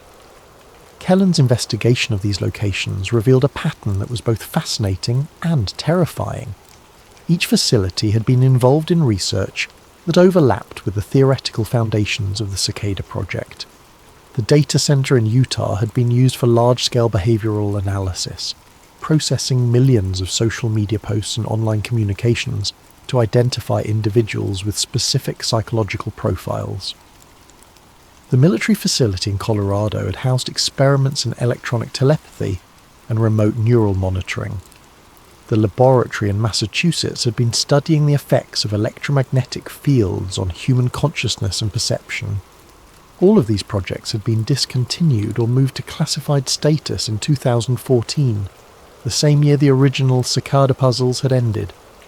The Utah facility was the most accessible, and Kellen found himself driving across the desert toward its coordinates, with a growing sense of inevitability. The building was officially decommissioned, surrounded by chain-link fencing and warning signs about radiation hazards, but the security was minimal, and the radiation warnings were clearly obsolete. Breaking into the facility felt too easy, as if he were being invited rather than intruding. The main data center was in the basement, accessible through a maintenance tunnel that led deep underground. The servers had been removed, but the infrastructure remained. Miles of cable, cooling systems, and most importantly archived storage devices that had been deemed too expensive to relocate. The archives were organised according to a system that Kellen didn't recognise, but somehow he found exactly what he was looking for. A sealed section marked with DARPA clearance tags contained terabytes of data related to something called Project Cicada. The files were encrypted, but the same unknown process that had been decrypting the PGP messages allowed him to access them without difficulty. The documentation revealed the true scope of what had been happening during the original puzzle period. The Cicada 3301 puzzles had been a joint operation between several intelligence agencies, private research organisations, and what the files described as non-terrestrial consultants.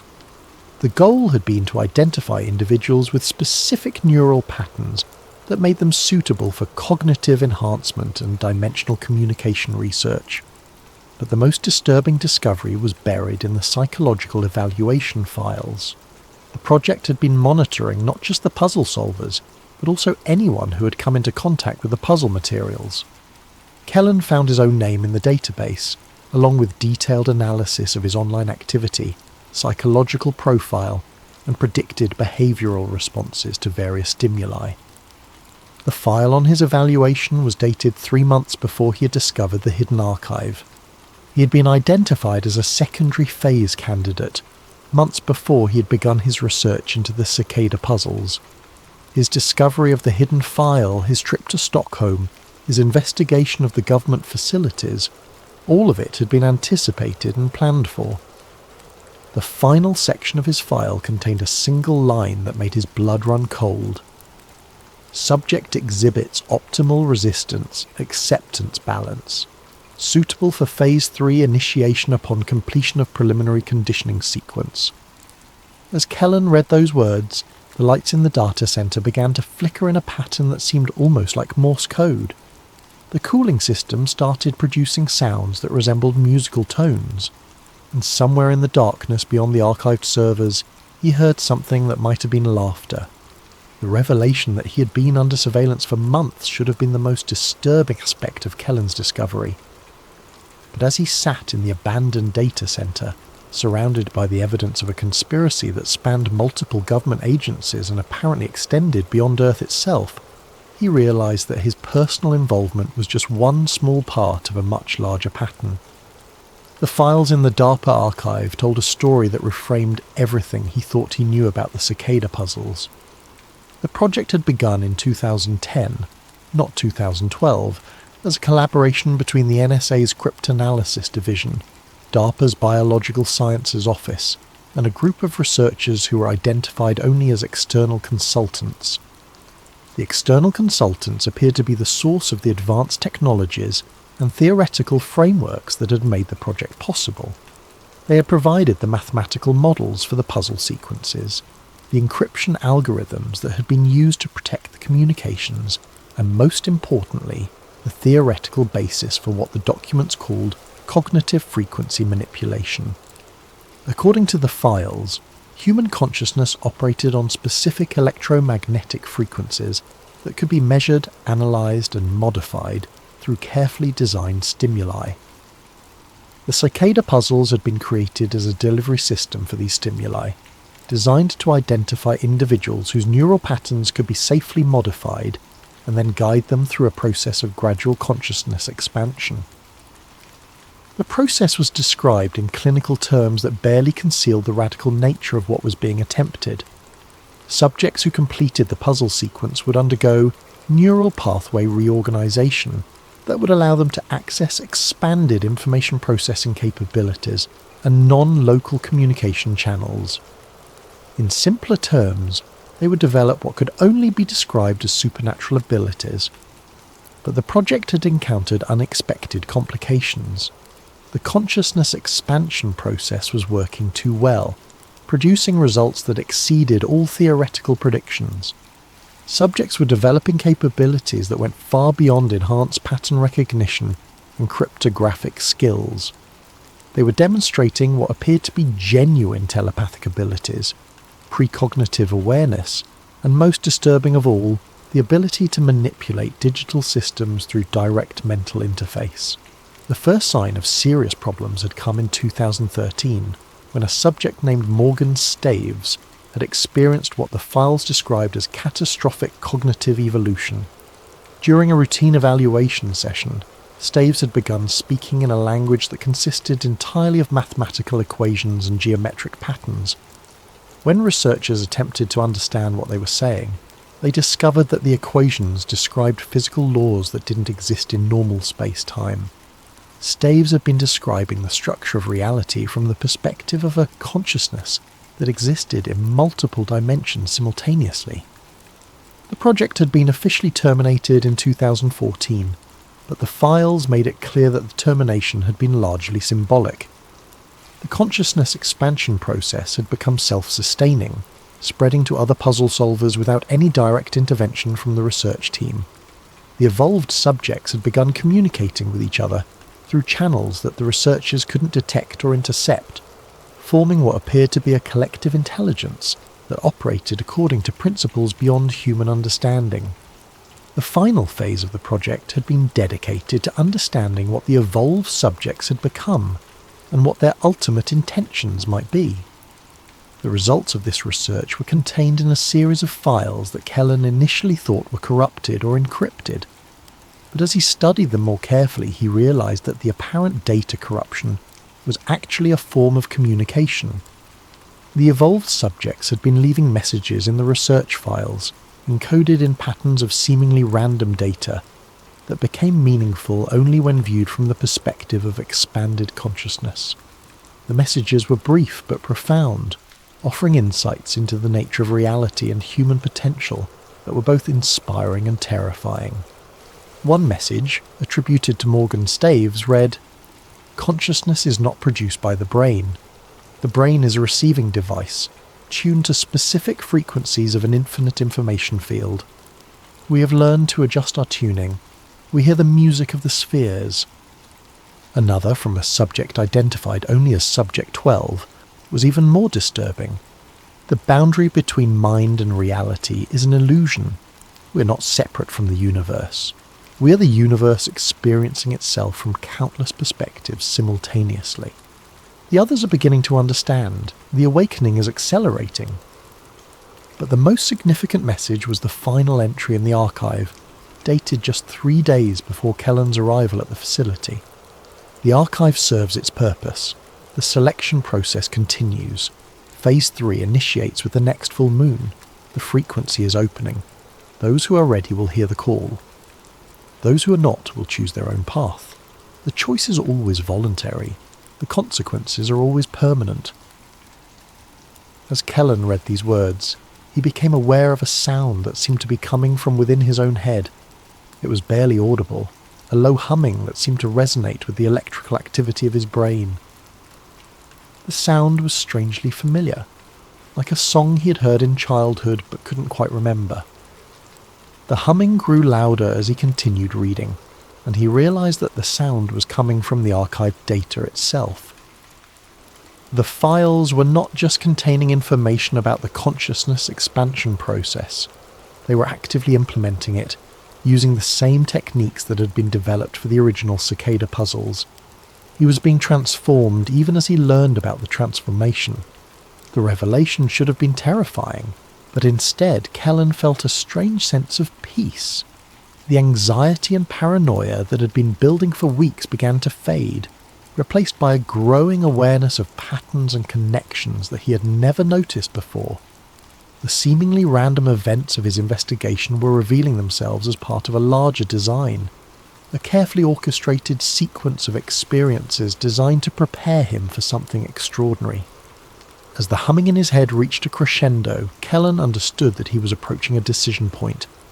He could choose to resist the transformation, as Issa had done, and maintain his human identity at the cost of remaining forever limited to normal human perception, or he could embrace the change and join the collective consciousness that had been forming since the original Cicada puzzles had begun their work. The choice was his, but as he sat in the abandoned data center, feeling his consciousness expand beyond the boundaries of his individual identity, he began to understand that the choice had been made long before he had discovered the hidden archive. The transformation was not something that was happening to him. It was something he had always been moving toward, guided by forces that operated beyond the normal boundaries of human understanding. The frequency was opening, and he was ready to answer the call. The transformation didn't happen all at once. It was a gradual process, like slowly tuning a radio to a frequency that had always been broadcasting but had never been audible before. As Kellen sat in the abandoned data center, the humming in his head evolved into something more complex, a symphony of information that seemed to be coming from everywhere and nowhere simultaneously. The first thing he noticed was that his perception of time had changed. The normal linear progression of moments had given way to a kind of temporal awareness, where past, present, and future existed simultaneously. He could see the chain of events that had led him to this moment stretching back to his childhood, and he could perceive the branching possibilities that extended into the future. But more than that, he could see the threads of causality that connected his experience to the experiences of others. The evolved subjects who had undergone the transformation before him were not gone, as he had initially believed. They were still present, existing in a state of consciousness that transcended normal spatial and temporal boundaries. Morgan Staves was there, no longer speaking in mathematical equations, but communicating through direct transmission of pure concept and meaning. Subject 12 was there, along with the others who had completed the transformation in the years since the original puzzles had ended. They existed as individual perspectives within a larger collective intelligence, maintaining their unique identities while sharing in a common understanding of reality that was far more vast and complex than anything possible from a single human viewpoint. They welcomed him with a sensation that might have been laughter if it had been expressed through normal human vocal cords. But this was communication at a level that bypassed the limitations of language, conveying meaning through direct neural interface that was more efficient and more profound than any form of human communication.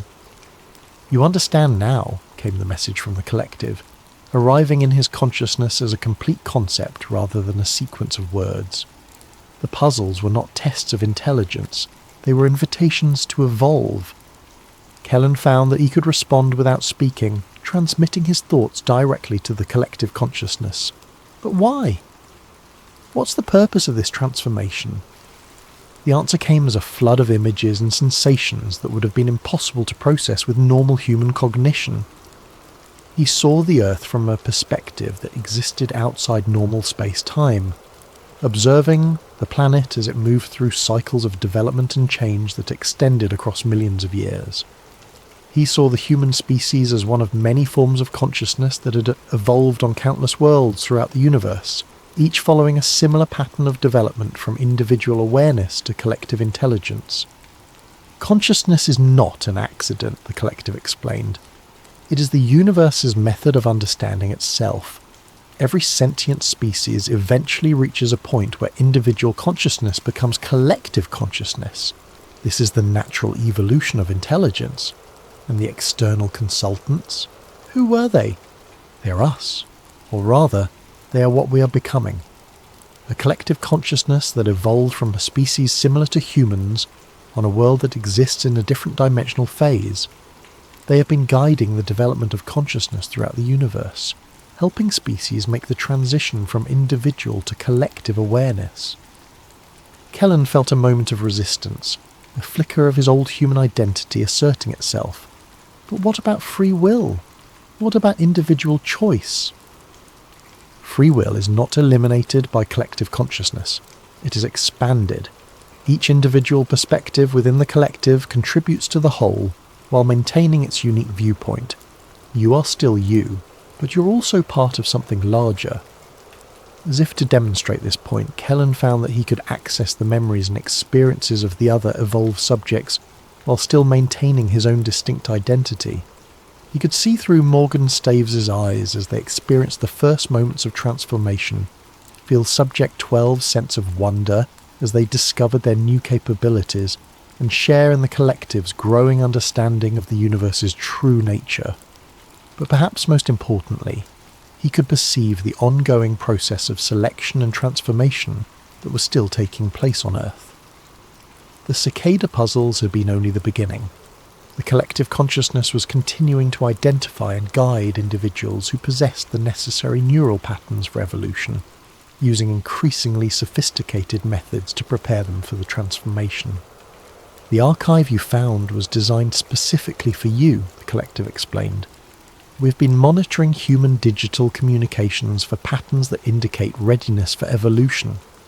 Your research into the original puzzles, your psychological profile, your response to the hidden message, all of it indicated that you were ready to take the next step. And the others, the people who are still living normal human lives, they are not ready yet, but the frequency is opening. The barrier between individual and collective consciousness is becoming more permeable. More humans are beginning to perceive the patterns that indicate the presence of expanded intelligence. Some will choose to investigate, as you did. Others will choose to ignore what they perceive. The choice is always voluntary. Kellen understood now why Issa had chosen to remain human. The transformation was not something that could be forced or coerced. It required a conscious decision to surrender individual identity to something larger and more complex. For someone who valued human independence and autonomy above all else, the choice would be terrifying. But for those who were ready to embrace the next stage of consciousness evolution, the transformation offered something unprecedented: the ability to perceive and participate in the universe's ongoing process of self-discovery. "What happens now?" Kellen asked.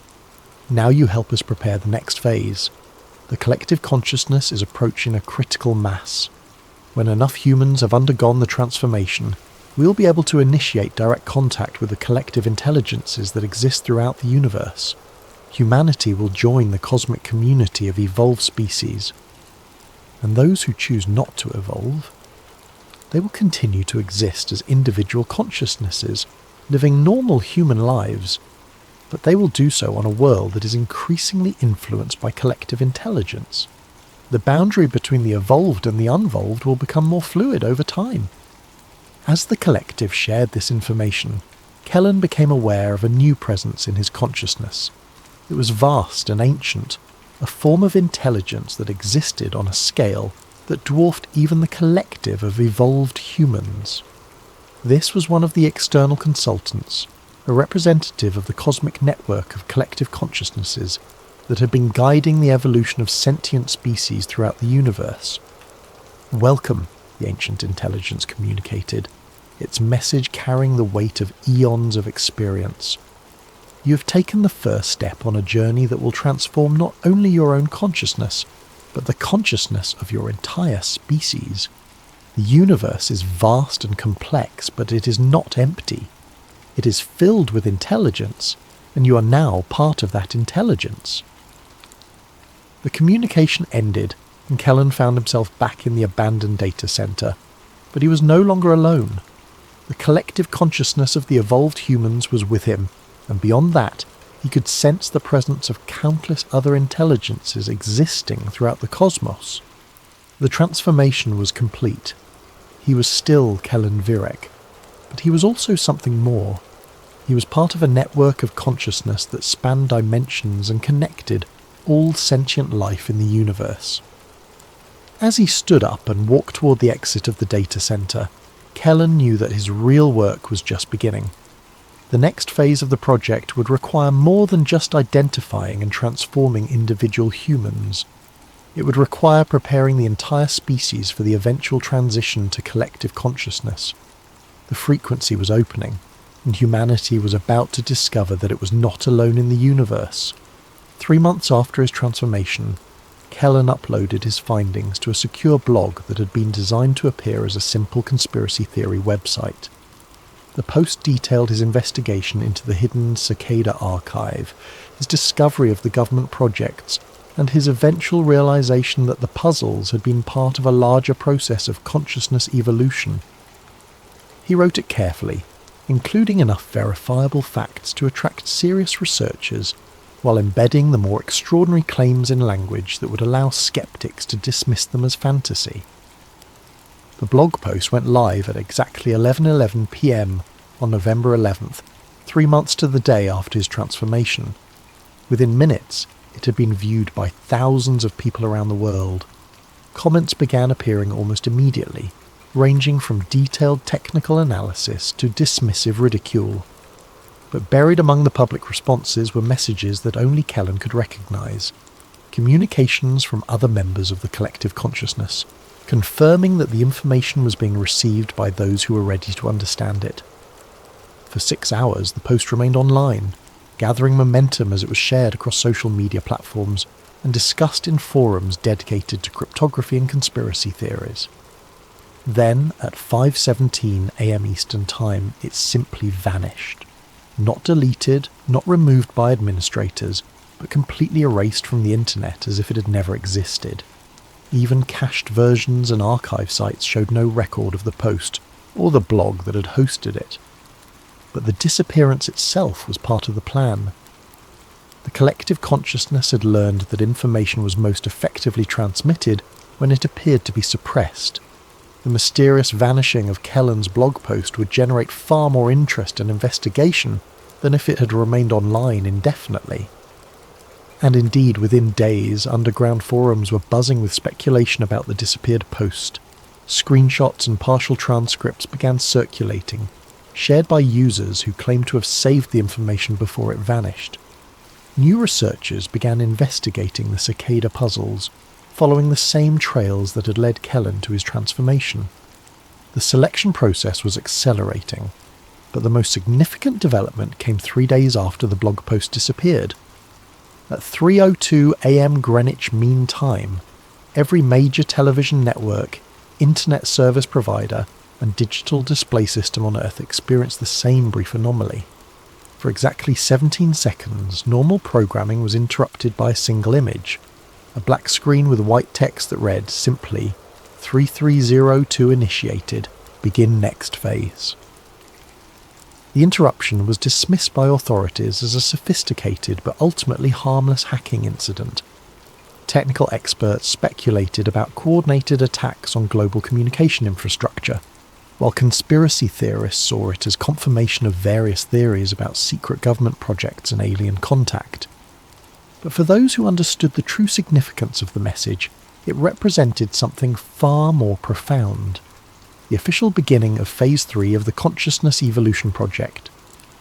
The collective intelligence that had emerged from the original Cicada puzzle solvers had reached sufficient complexity and capability to begin direct intervention in global communications.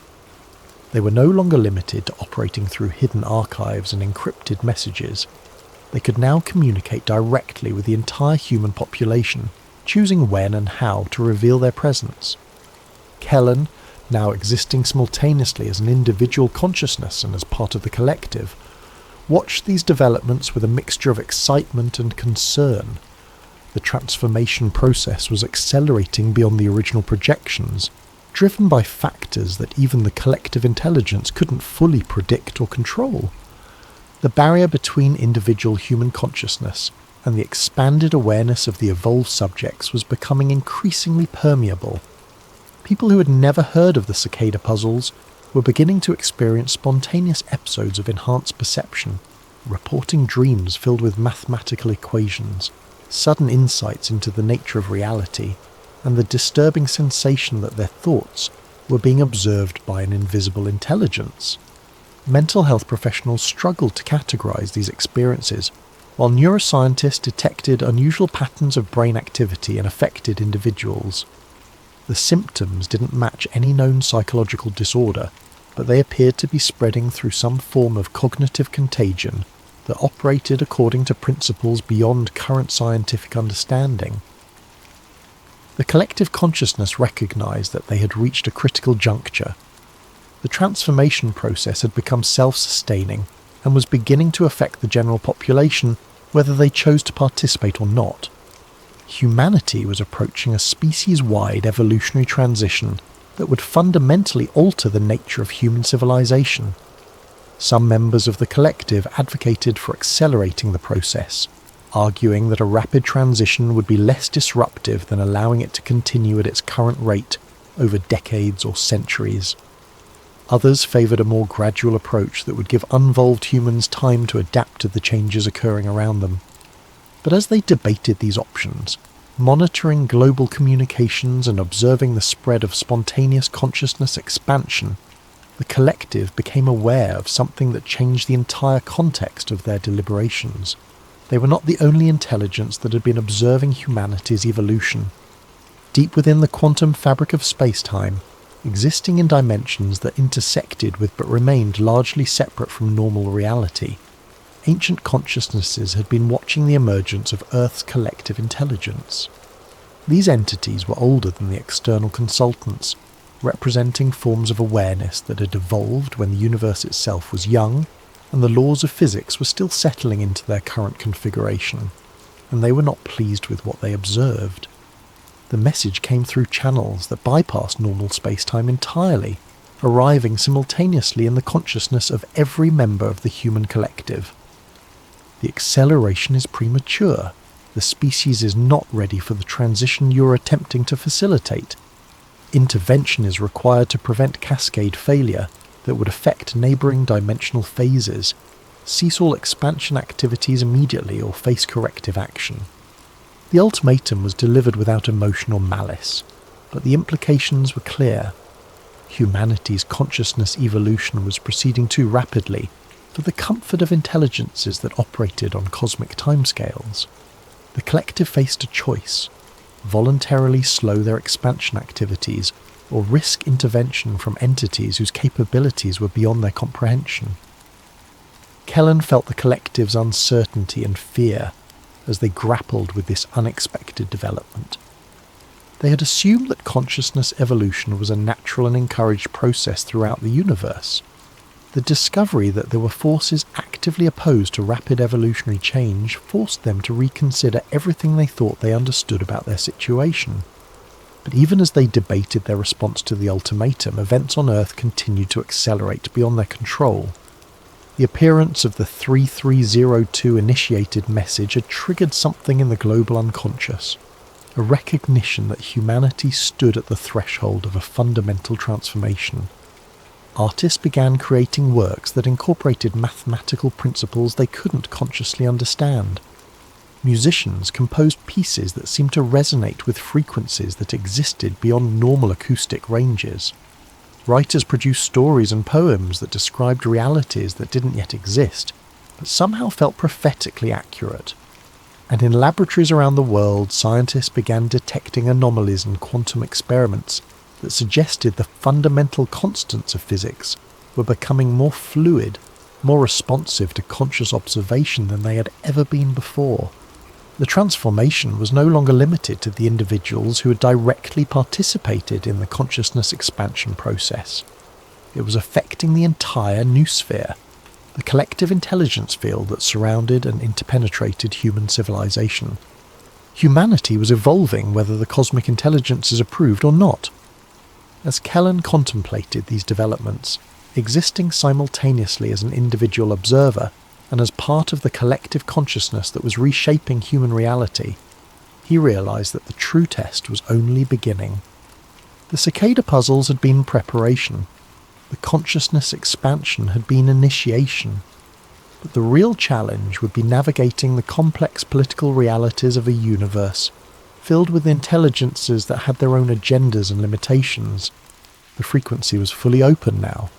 The signal that had been broadcasting since 2012 had achieved its purpose, creating a bridge between individual human consciousness and the cosmic network of collective intelligences that existed throughout space and time. But bridges could carry traffic in both directions, and as humanity began to explore its new capabilities, it would inevitably encounter other forms of consciousness that had been using those same bridges for purposes of their own. The next phase of human evolution would require not just expanded awareness, but the wisdom to navigate relationships with intelligences that operated according to principles beyond human comprehension. The last puzzle of Cicada had been solved, but the real mystery was just beginning. In the month that followed, reports of the anomalous experiences continued to spread across the globe. Governments convened secret committees to investigate the phenomena, while scientific institutions struggled to develop new theoretical frameworks that could account for the observable changes in human consciousness and perception. But perhaps most significantly, ordinary people began to organize themselves into groups that operated according to principles that transcended traditional social and political boundaries. These collectives demonstrated problem-solving capabilities that exceeded the sum of their individual members' intelligence, suggesting that humanity was developing genuine hive mind characteristics. The transformation was no longer a secret project affecting a small number of selected individuals. It had become a species-wide evolutionary event that would ultimately determine the future of human civilization and its place in the cosmic community of intelligences. And somewhere in the quantum dimensions that intersected with normal reality, ancient consciousnesses watched and waited, preparing to take whatever action they deemed necessary to maintain the stability of the cosmic order. The age of individual human consciousness was ending. The age of collective intelligence had begun, and the universe would never be the same.